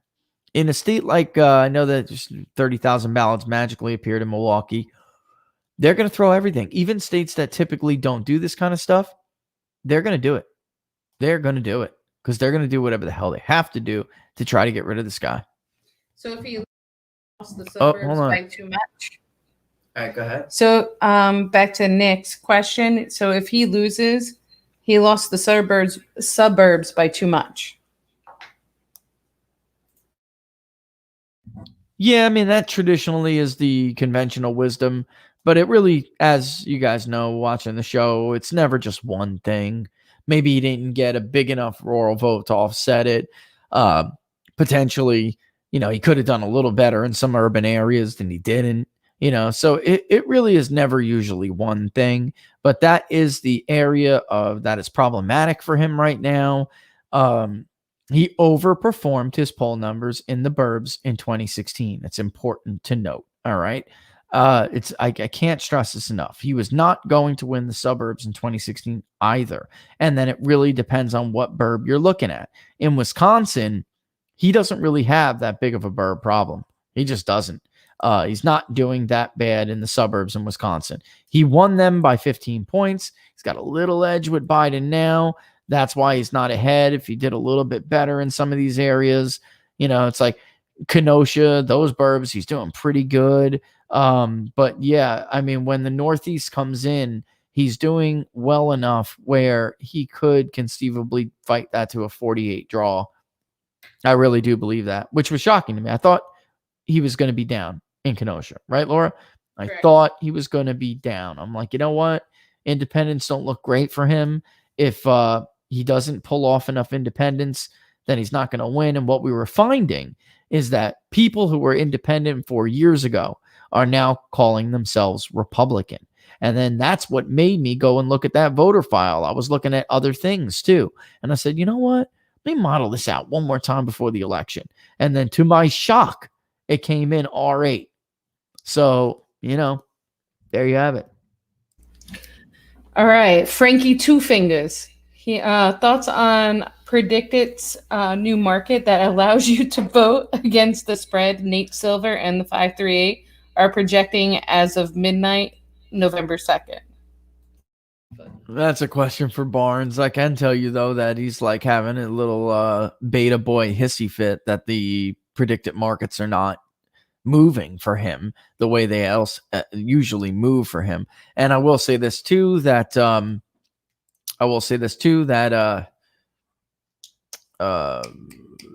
overseas gamblers stop taking big Trump bets. All right. He said I was in Racine and Kenosha today. It's going to be surprisingly Trumpy. Yeah, as we were waiting in Racine, he was down with independents for a minute. And then I was like, this is why I didn't put this poll out, guys, because I knew that we're still waiting on some people to return. And like everything that was coming in late was breaking his way. Everything, so it was like moderate independents. Who are you going to vote for? Trump. Okay. If I had to lean you, come on. Who are you going to vote for? All right, I'm going to vote for Trump. It was doing better there. So, which is shot. He's got to win Kenosha. Racine is a little bit funny lately, but of course, you guys know Racine. He's got to do better in the Southeast than other candidates did, like that Supreme Court justice. That's not going to cut it. That is just not going to cut it. So, really, that will be an important part of the state. All right. So, what do you think the difference is between your Michigan poll and Trafalgar's? Also, I tuned in late. Do you have a bottom line for Wisconsin? Oh, I just saw that. I think it's going to be tied when the Northeast comes in. If you don't read the commentary on the sheet, I'll tell you. But, we did just get it out to show you guys, but it will be updated. We are waiting on specifically men in the Northeast to return their questionnaire. And the more this has been the outside of like phone components, this has absolutely been the trend with some of the, not some, all of the online sampling, which is that it comes in heavy for the Democrats quick. And then as we fill the other quotas with men and region and whatever, then it gets more Trumpy. So that's been what's happened everywhere. And that's why, though, I do say, Laura, again with Pennsylvania, because everything looks better for him. Just like everything looks better for him in Pennsylvania. Mm-hmm. I really do believe that. I don't know if I got this out, but what I was saying is overseas bettors in Britain. I spoke to Robert yesterday. I am not a gambling man. I don't like to gamble. I hate gambling. Rich breaks out into a sweat if he gambles. I work hard. Like I would not. I was like, I'm gonna gamble. He was like, really? There was like this one thing that I finally took a crack at, and that was only because it wasn't exactly luck. It was based on like knowledge of military strategy.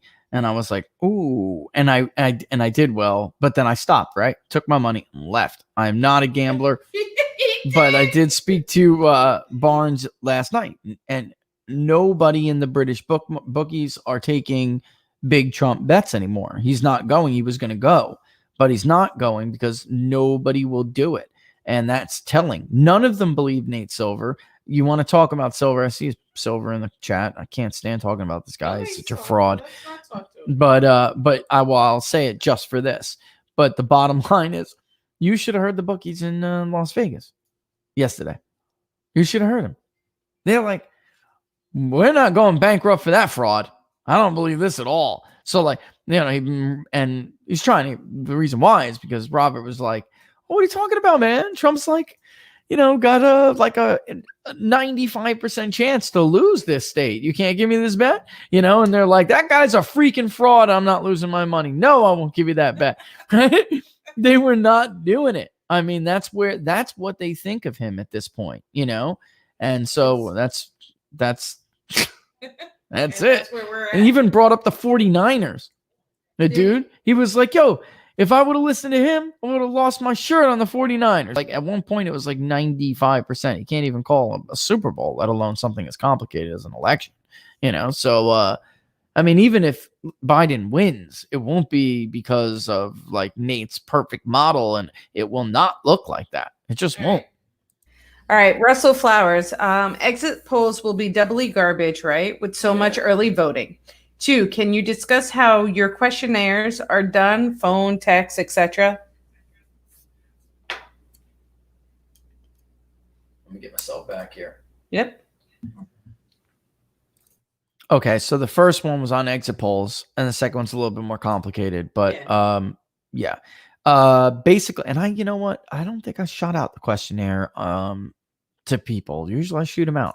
Remind me to do that. You want to do that? Yeah, I'll put them up on the page so people can click on them and read them and see. And then we even include where there's logic and branching so you can see what we do is based on somebody's answer. All right.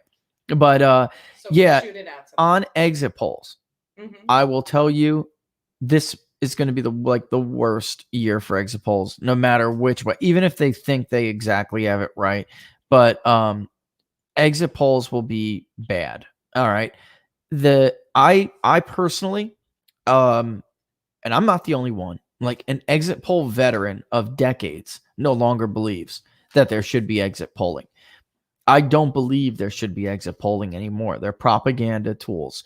You can never show me an exit poll that benefited the Republican candidate who eventually went on to win.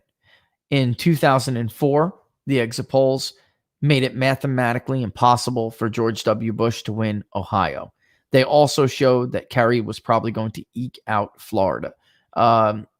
He was going to win Iowa. Okay. These were bad. They showed Pennsylvania and Wisconsin not close. And of course, as you guys know, they were decided by a couple thousand votes. All right. Kerry took them by a couple thousand. That's it. Yeah. And then in 2008, I mean, it really didn't matter. People didn't think about it much because Obama did win by so much, but they were exaggerated. In 2012, they weren't horrible, but they were right for the polls were. They were right for the wrong reasons. They thought Obama was doing worse with white voters, and sometimes it goes the other way, but never when it's to the benefit of the winning candidate, right? When it's on the right. And then, of course, we all know how bad 2016 were. That caused many people, including Fox News and the AP, to junk exit polls and instead steal my methodology, online methodology, that they called fake and at best experimental.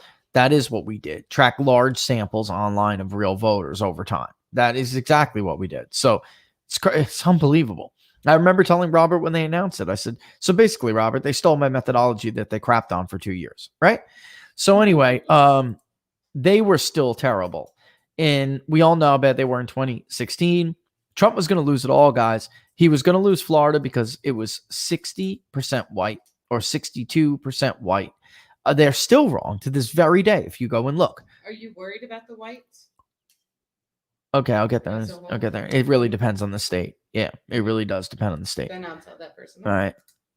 But basically, he could lose North Carolina. It said maybe he was going to hold North Carolina. But he was, Ohio was close. He was going to lose Iowa. I mean, he was losing everywhere. And he didn't. And this is why some of the way exit polls work is just flawed. There's the first wave that comes in the afternoon. Who the hell's voting in the afternoon? So the election day vote clearly misjudges how the Republican vote. And then they never go to rural areas that are less educated. Back in the day, it was first of all, they did more to get more answers correctly. Now it's a bunch of graduate students trying to get as many answers as they can to get their credits or whatever it is. So they go to the most populated areas. Even over time, as they revise them, they never revise them right. It's just garbage. So when they abandoned them, Fox News used the voter analysis. They weren't even good. In 2018, they touted it like we were allowed to call the House because of this great new tool. They called the House because they wanted back in the club with the media. That was irresponsible and unethical what Fox did. Absolutely irresponsible and unethical. They were still voting in California and in other states in the West.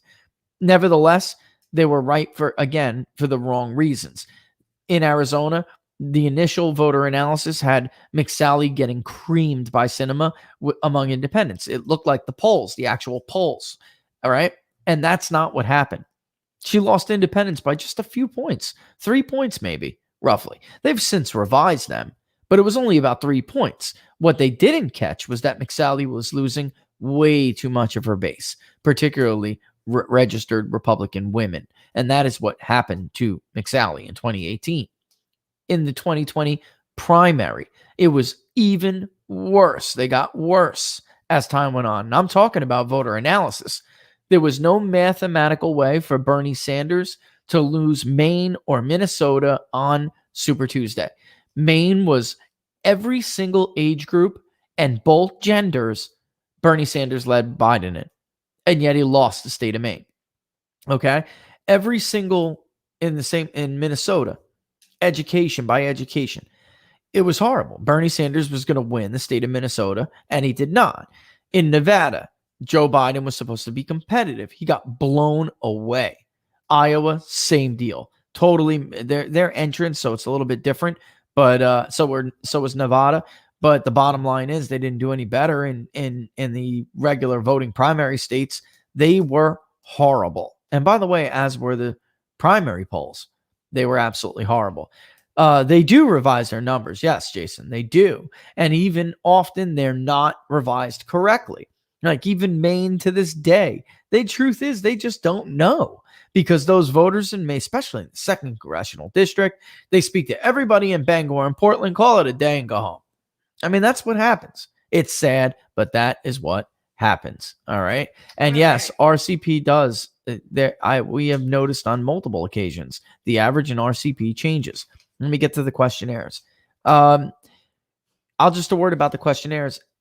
Every questionnaire across the mode has to mimic the other. I usually put out the online one because it's just easier to read. If you guys looked at even the IVR application, right, Laura? Mm-hmm. We call it a tree, like a sideways tree, because it starts out with a node and you have to branch out from the different node. The bigger the survey is, the more wider it becomes, like it widens out. Yes. Oh, because you could answer a machine down here. What do you do? Live caller picks up. What do you do? How many times you call back? And then when there's logic by answer, yeah. Mm-hmm. So if you say, I'm undecided, well, you may want to try to lean that person. So then you got to branch out and then redirect them back to the other survey. So I released the online ones because it's just much more easy for you to understand. It could be different languages. We use largely Voicing and others. Eventually I'll have the money to get VoxGo. I want VoxGo. I do. Yeah, I know you do. VoxGo, I think, has got the best software because I can connect my online samples and my cell phone samples, and it can all get funneled to the same place. But it ain't cheap, that's for sure. So we wanted to opt for a house this year instead, so we have to do what we got to do. But in any, yeah, I mean, you gotta have a place to live, so the bottom line is, that's what it, it's got the important thing is for each questionnaire to mirror across modes. And there's, here, like, let me give them an example before we move on of what a questionnaire looks like on the online area. So here's the Keystone State Battleground poll questionnaire, Laura. Let's give them this. And you'll see where it says logic or whatever, if logic was used. All right. Hopefully it goes out to each one. Let's see. Make sure it goes through. All right. Looks like Periscope took it. Looks like, yep, it all got taken. So no matter where you are, there you go. There we go. All right. What's next there, love? What do we got next? Oh, well, you told me. I was waiting on you, SA. Mm-hmm. All right. So, Mitchell, can you mute yourself? Oh, sorry. Mitchell. Hey, Rich. I feel very confident we hold the Senate and White House. What's your gut say in regards to the House? And keep kicking butt. I didn't want to curse. That will depend greatly on what Trump does. I will tell you this. And there was a story in Bloomberg about it the other day. Most people really weren't thinking the House was in play. And typically what history tells us is that the incumbent gets reelected and the first term incumbent midterm party that got decimated, the prior midterm, recovers some of their losses, but not always does history tell us when the incumbent is reelected, they get the House back. Like Obama is a perfect example. They didn't get every seat back. The country reelected Barack Obama.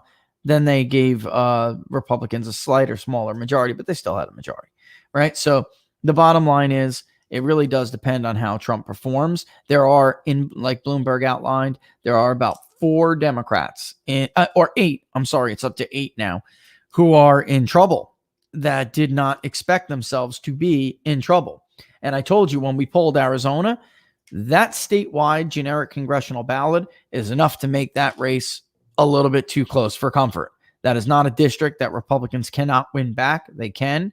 And I think that there's a few. Washington State may look a little bit worse. There's a few people out there. 3rd, I believe, congressional district in Nevada.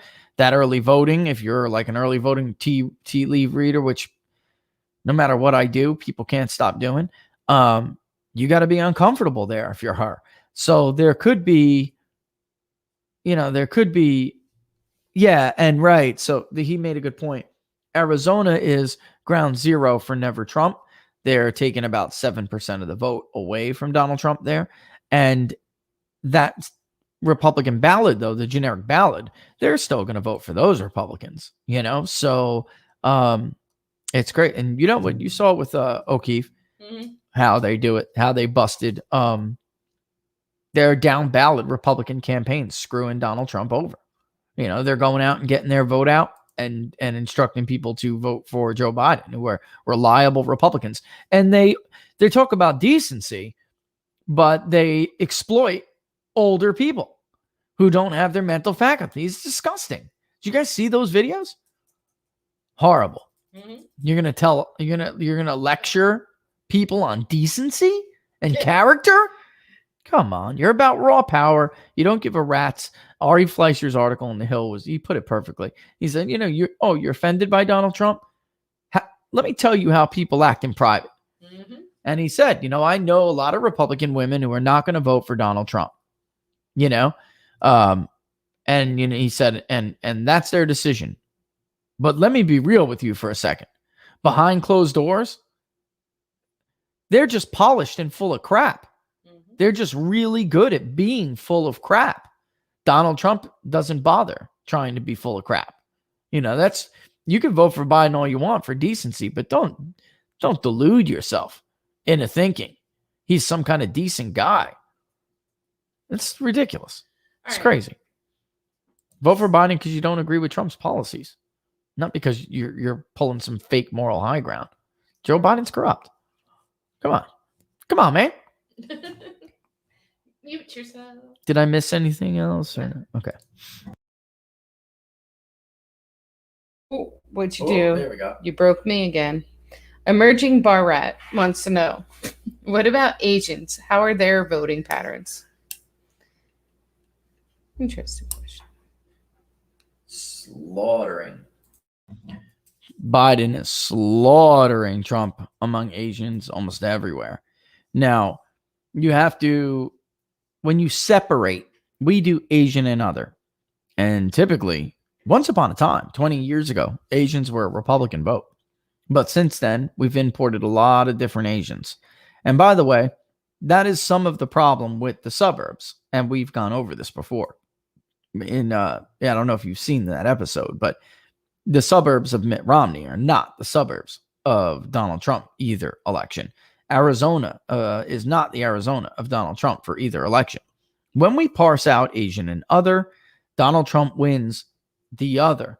Who are these people? They are typically Indians. Many of them are Indians, and they'll call themselves Asian. But when you parse them out, Indians make up that bigger category. Asian now. 20 years ago, these were people fleeing from the CCP. Now, many of them are coming here to make us more like the CCP. I mean, there's just no other way to put it. But yeah, like the Sikh vote, Indian vote, stuff like that. That was actually like even in our 16 polling, Laura, it was 52, 48, 55, 45. It was that kind of a margin for Trump.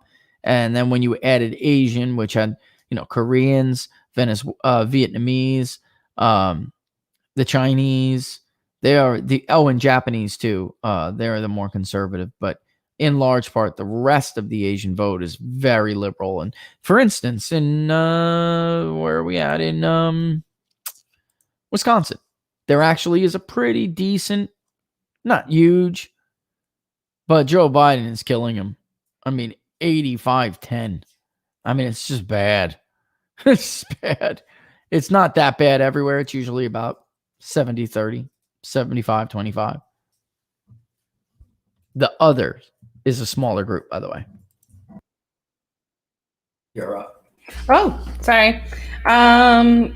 Let's see. Jam wants to know, does Brett Favre's endorsement help Trump?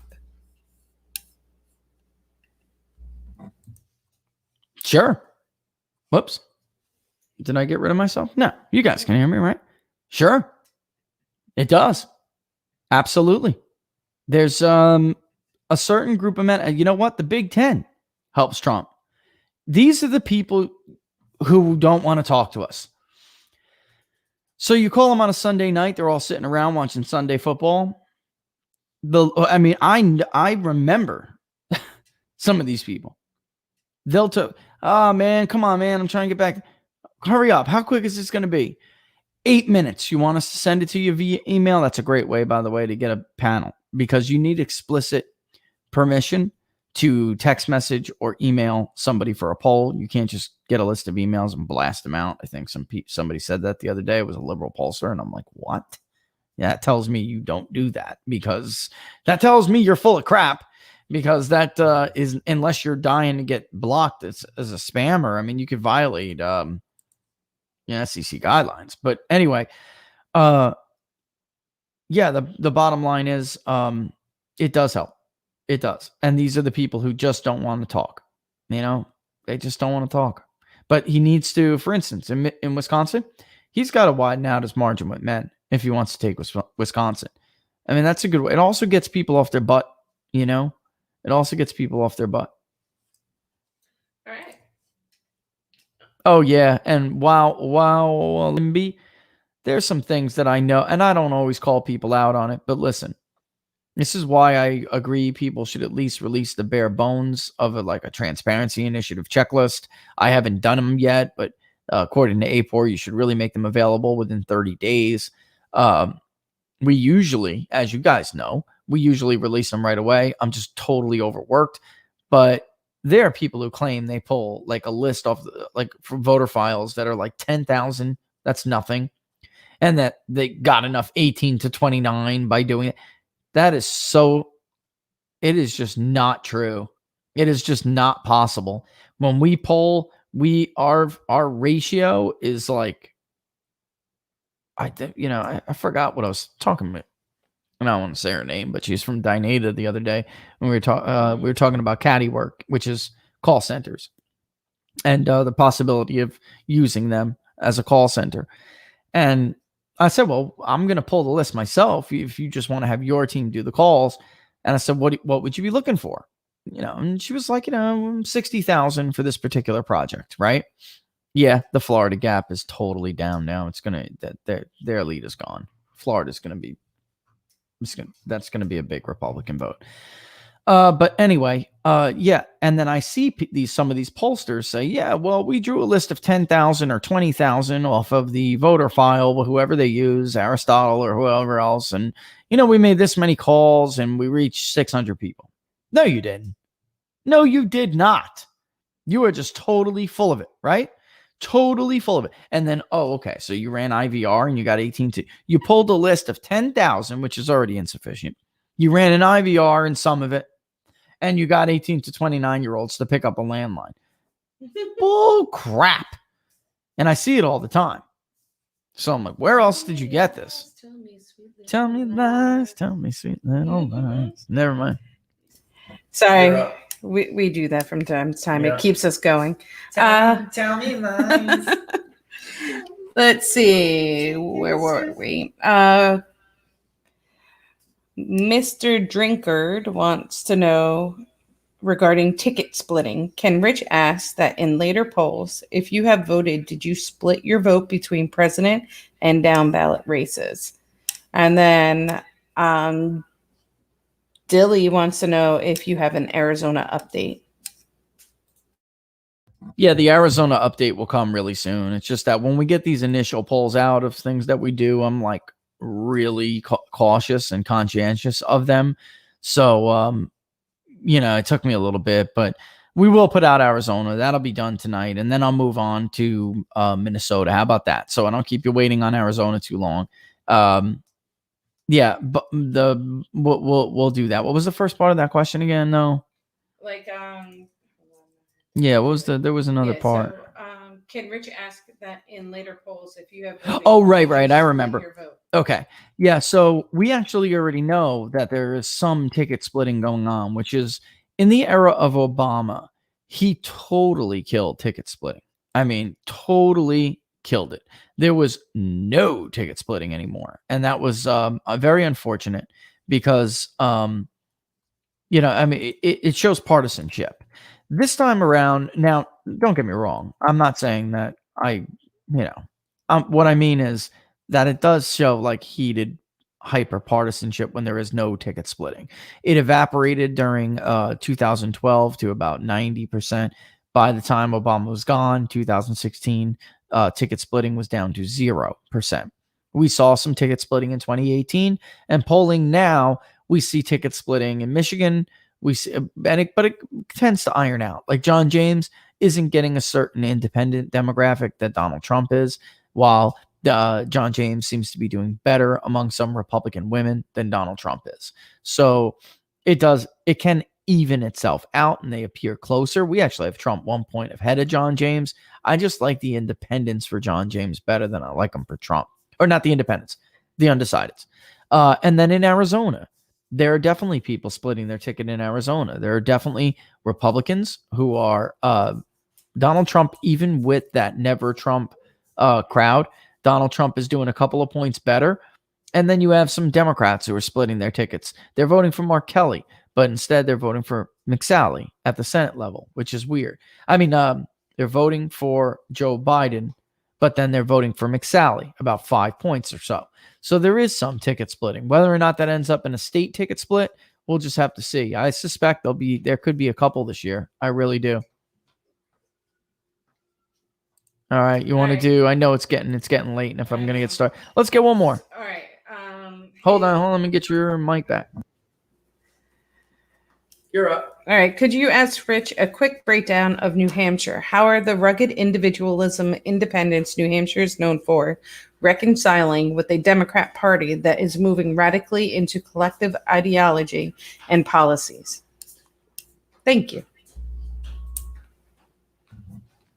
Now, this is a perfect example of why I was hoping, and I don't know if we're going to get there, but this is a perfect example of why I was hoping to poll New Hampshire myself, because there was one ridiculous poll by American Research Group, and I would not listen to it at all. Biden plus 19, the other one by the same pollster that showed Hillary Clinton up by 13 or 14. I actually know a pollster in New Hampshire. He was beside himself because he's polling the race. And he's like, look, I don't know what it's going to come down to, but maybe Biden plus 3, but nowhere near. He's beside himself like I am sometimes looking at some of this. There is such a thing as bad data. And for ARG to release something like that without at least some kind of more explanation is just, it's not professional. All right. I'm sorry. It's not. There is no way Joe Biden is going to take New Hampshire by 20 points. All right, there's just too many no college voters out there. That's the kind of, it's just crazy. But basically, anyway, the bottom line is that I would have liked to pull it myself because some of the more decent polls that came out that showed a little bit more information, they show Biden winning or an even race, and then Trump winning independents in New Hampshire. And this is what got me off a little bit, just, on a tangent. Independents in New Hampshire and in New England in general tend to be more liberal than independents in the South and in the industrial West. Midwest. Mhm. So it didn't make much sense for me that Trump is winning independents in New Hampshire, but losing them in Florida. All right. Or winning independents in New Hampshire, but losing them that, as badly as some people are showing in North Carolina. It simply doesn't make sense unless, here we go, there hasn't been this shift in New Hampshire like we have seen in partisan affiliation in some of these other states. So Wisconsin, Florida, even to some extent Pennsylvania. Is it possible he doesn't have a 7-8 point lead in Pennsylvania anymore because more people simply are identifying themselves as Republican?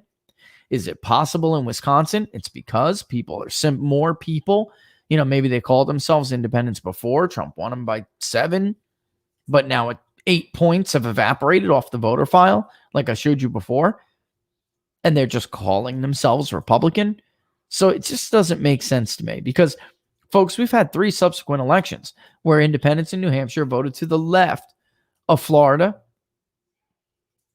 and North Carolina and Arizona. Even if they voted for Democrats, they still voted to the left of independents in those other groups. It just doesn't make any sense. And we have 2 polls now showing that he's winning independents in New Hampshire. I would have liked to, and I just don't want to promise anything, but it would be a tough haul for me to update all of these other states, get new numbers before the end of the election and throw another state in that mix. And I was going to do Florida, but there are some people that I trust, in Florida, talked it over with them. Very similar numbers to what we saw before we tried to lean the rest of them. And it just looks like it's breaking the president's way down there. I just don't understand. Not everybody is good. Look, polls are horrible in Florida, guys. They've been horrible for 4 or 5 cycles. They've missed a winner each time. So there's only a few that I really trust there. And that's where I'm at with them. I mean, really, that's it. Did I get that entire question? Did I get it? Pretty much. In essence, you said you really can't answer it without doing your own data. Yeah. I mean, but this is some of the reasons why things are so weird. They just simply don't make much sense. They just don't make much sense. And no, Trump will not take Virginia. Yeah. Come on, guys. Come on now. All right. So come on now, man. In essence, what I want you to do is because you need. And I'm not telling people who live in Virginia want to vote for Donald Trump not to bother voting. I just want to say that. All right. I mean, give up a good fight, You put up a good fight if you want to. I'm just saying it's a heavy lift. And this is an election that's different than the one we were looking at 6 to 8 months ago before COVID. He really needs to, really, we're talking about a battle in some of these states that are easier for him to win. So you really have to refocus, yourself. I mean, if you're a Trump supporter, really. All right, go ahead. So what I want you to do is tell people where you're going to be on election day, who you're going to be with. Oh. And where they can find you. And what channels will be streaming. Okay. So yeah, I will be doing, of course, the Decision 2020 USA. That will be streaming, or better be, all over People's Pundit Daily, all over the YouTube channel. I mean, that was the way it was supposed to be. Live election results on People's Pundit Daily, from the House to the Senate to the presidency. Screw the New York Times. Screw Politico. Although I do like Politico. The stupid needle at the New York Times is misleading. They took our needle and then didn't even do what we initially did with it because they have money and they can make it look cool. But it's not. It's very misleading and very inaccurate, right? Yeah, I mean, any Democratic voter should be able to tell you that because they've been duped now twice, right? So anyway, come to People's Pundit Daily. You'll get detailed county by county data live, and it will be faster than the AP. I can guarantee you this will be faster than the AP. All right. Or I can almost guarantee you. We're almost always, the people we're partnering with, almost always faster than the AP. And that's the decision desk, the folks at the decision desk. All right. And then also that live coverage, or whatever my stream is, will be on PPD. So you'll be able to get me I'm going to be going back and forth. So every 15 minutes, 30 minutes, I'll be on the Decision USA, and then I'm going to be popping on with Bannon on the War Room. Like, we're going to be doing that too. I'm going to be doing remote where I'll pop in every once in a while with Bannon, so you could catch it there too. I was on War Room earlier today, and then we discussed it. And since it's remote, I don't see why I can't do that. I'll also be joining my friend Frank on Quite Frankly once at least, if not twice, to give you those guys an update over there too. All right. Do need to leave some time to be able to do my job and digest the data. And you need to take a nap. And yeah, I am exhausted. I got a pumpkin carve too later. Kidding me? We did pumpkin carving is serious business in this house. We got monsters, and I did one because we haven't had a traditional jack-o'-lantern. And then we always make these crazy, elaborate, spooky faces, and I wanted a traditional jack-o'-lantern. So I did that one yesterday and left this one for today, and be hilarious. It really will. Yeah, so there you have it. All right. And so I'm going to leave it here, get back to work. Laura wants me to take a little break, which I'll do, but then I'm going right back to work. Usually, guys, Crunch, Minnesota. Guys, I'm a big advocate on Freewheeling Friday, but that's my husband. Yeah. And she knows when it's a wrap for me. All right. I ain't going to jill him. She ain't going to jill me, guys. She ain't going to jill me. My wife would never let me do this because she wants to be the first lady of the United States. I mean, never. And I don't even think that's what it is. I mean, I think it's pretty clear that that LLC and their taxes, that's a joint LLC. So I'm not sure, only being the second, I'm not sure it's a life goal. I think it's probably a financial goal. But there you have it. All right, I'm going to boogie on out of here, and I will pop in, by the way, again, if you missed it, I will pop in and out throughout the weekend. When I drop Minnesota, we'll go over it. We'll go over what I saw in the update in Arizona. All right. Yeah, I'm going to not do inside the numbers, but I'm going to do like little skirts. Well, we're going to hop on, do a couple of minutes here, a couple of minutes there. All right. Somebody said you do a great Biden impressive. Come on, man. Come on, man. Clown. All right. All right, everybody have a safe weekend. We'll see you back. Just keep an eye on. Happy Halloween. Oh, I don't get to show them my concert. Maybe tomorrow I will. Maybe when we do an update. It's not, elaborate, but it is pretty funny. We love Halloween. Love Halloween, love Christmas, love Easter. We're celebratory people. We certainly don't want anybody putting a kibosh on our holiday festivities. That's for damn sure. All right, folks, I'm going to kick rocks. Thanks for watching Inside the Numbers. Don't forget to subscribe. Before you go, hit that notification button. And when you're done, mosey on over to Facebook, please. Hit the like button, and we'll love you for it.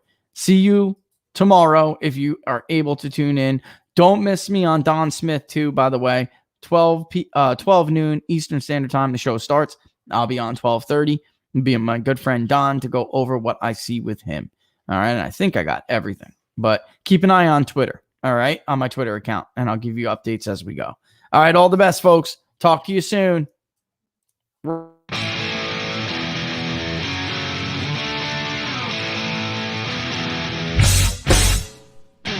much you wanna bet that I can get you back inside your head before the summer ends, and spread a little love just for a little fun. I'll make you come back to me before the rise of every sun.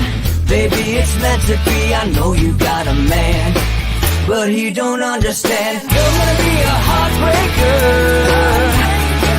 You're such a love taker. So just suck me in and you can toss me like a cigarette. 'Cause I just wanna be a bad habit, yeah.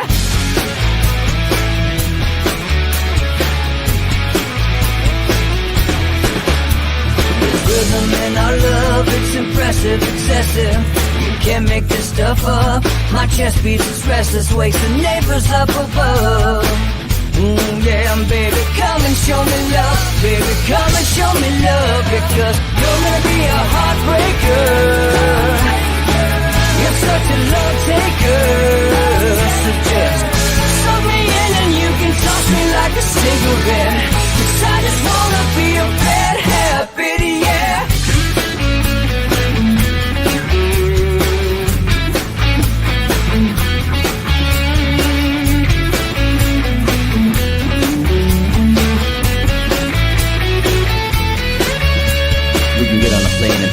they ride, steal us away to find a place we can hide. It wouldn't take much to spear for knives to give in to the need and leave it all behind. Cause I know that you know that I know that you want me. You told me, now show me, come blow me away. Cause I know that you know that I know that you want me. You told me, now show me, come blow me away. You're gonna be a heartbreaker. You're such a love taker.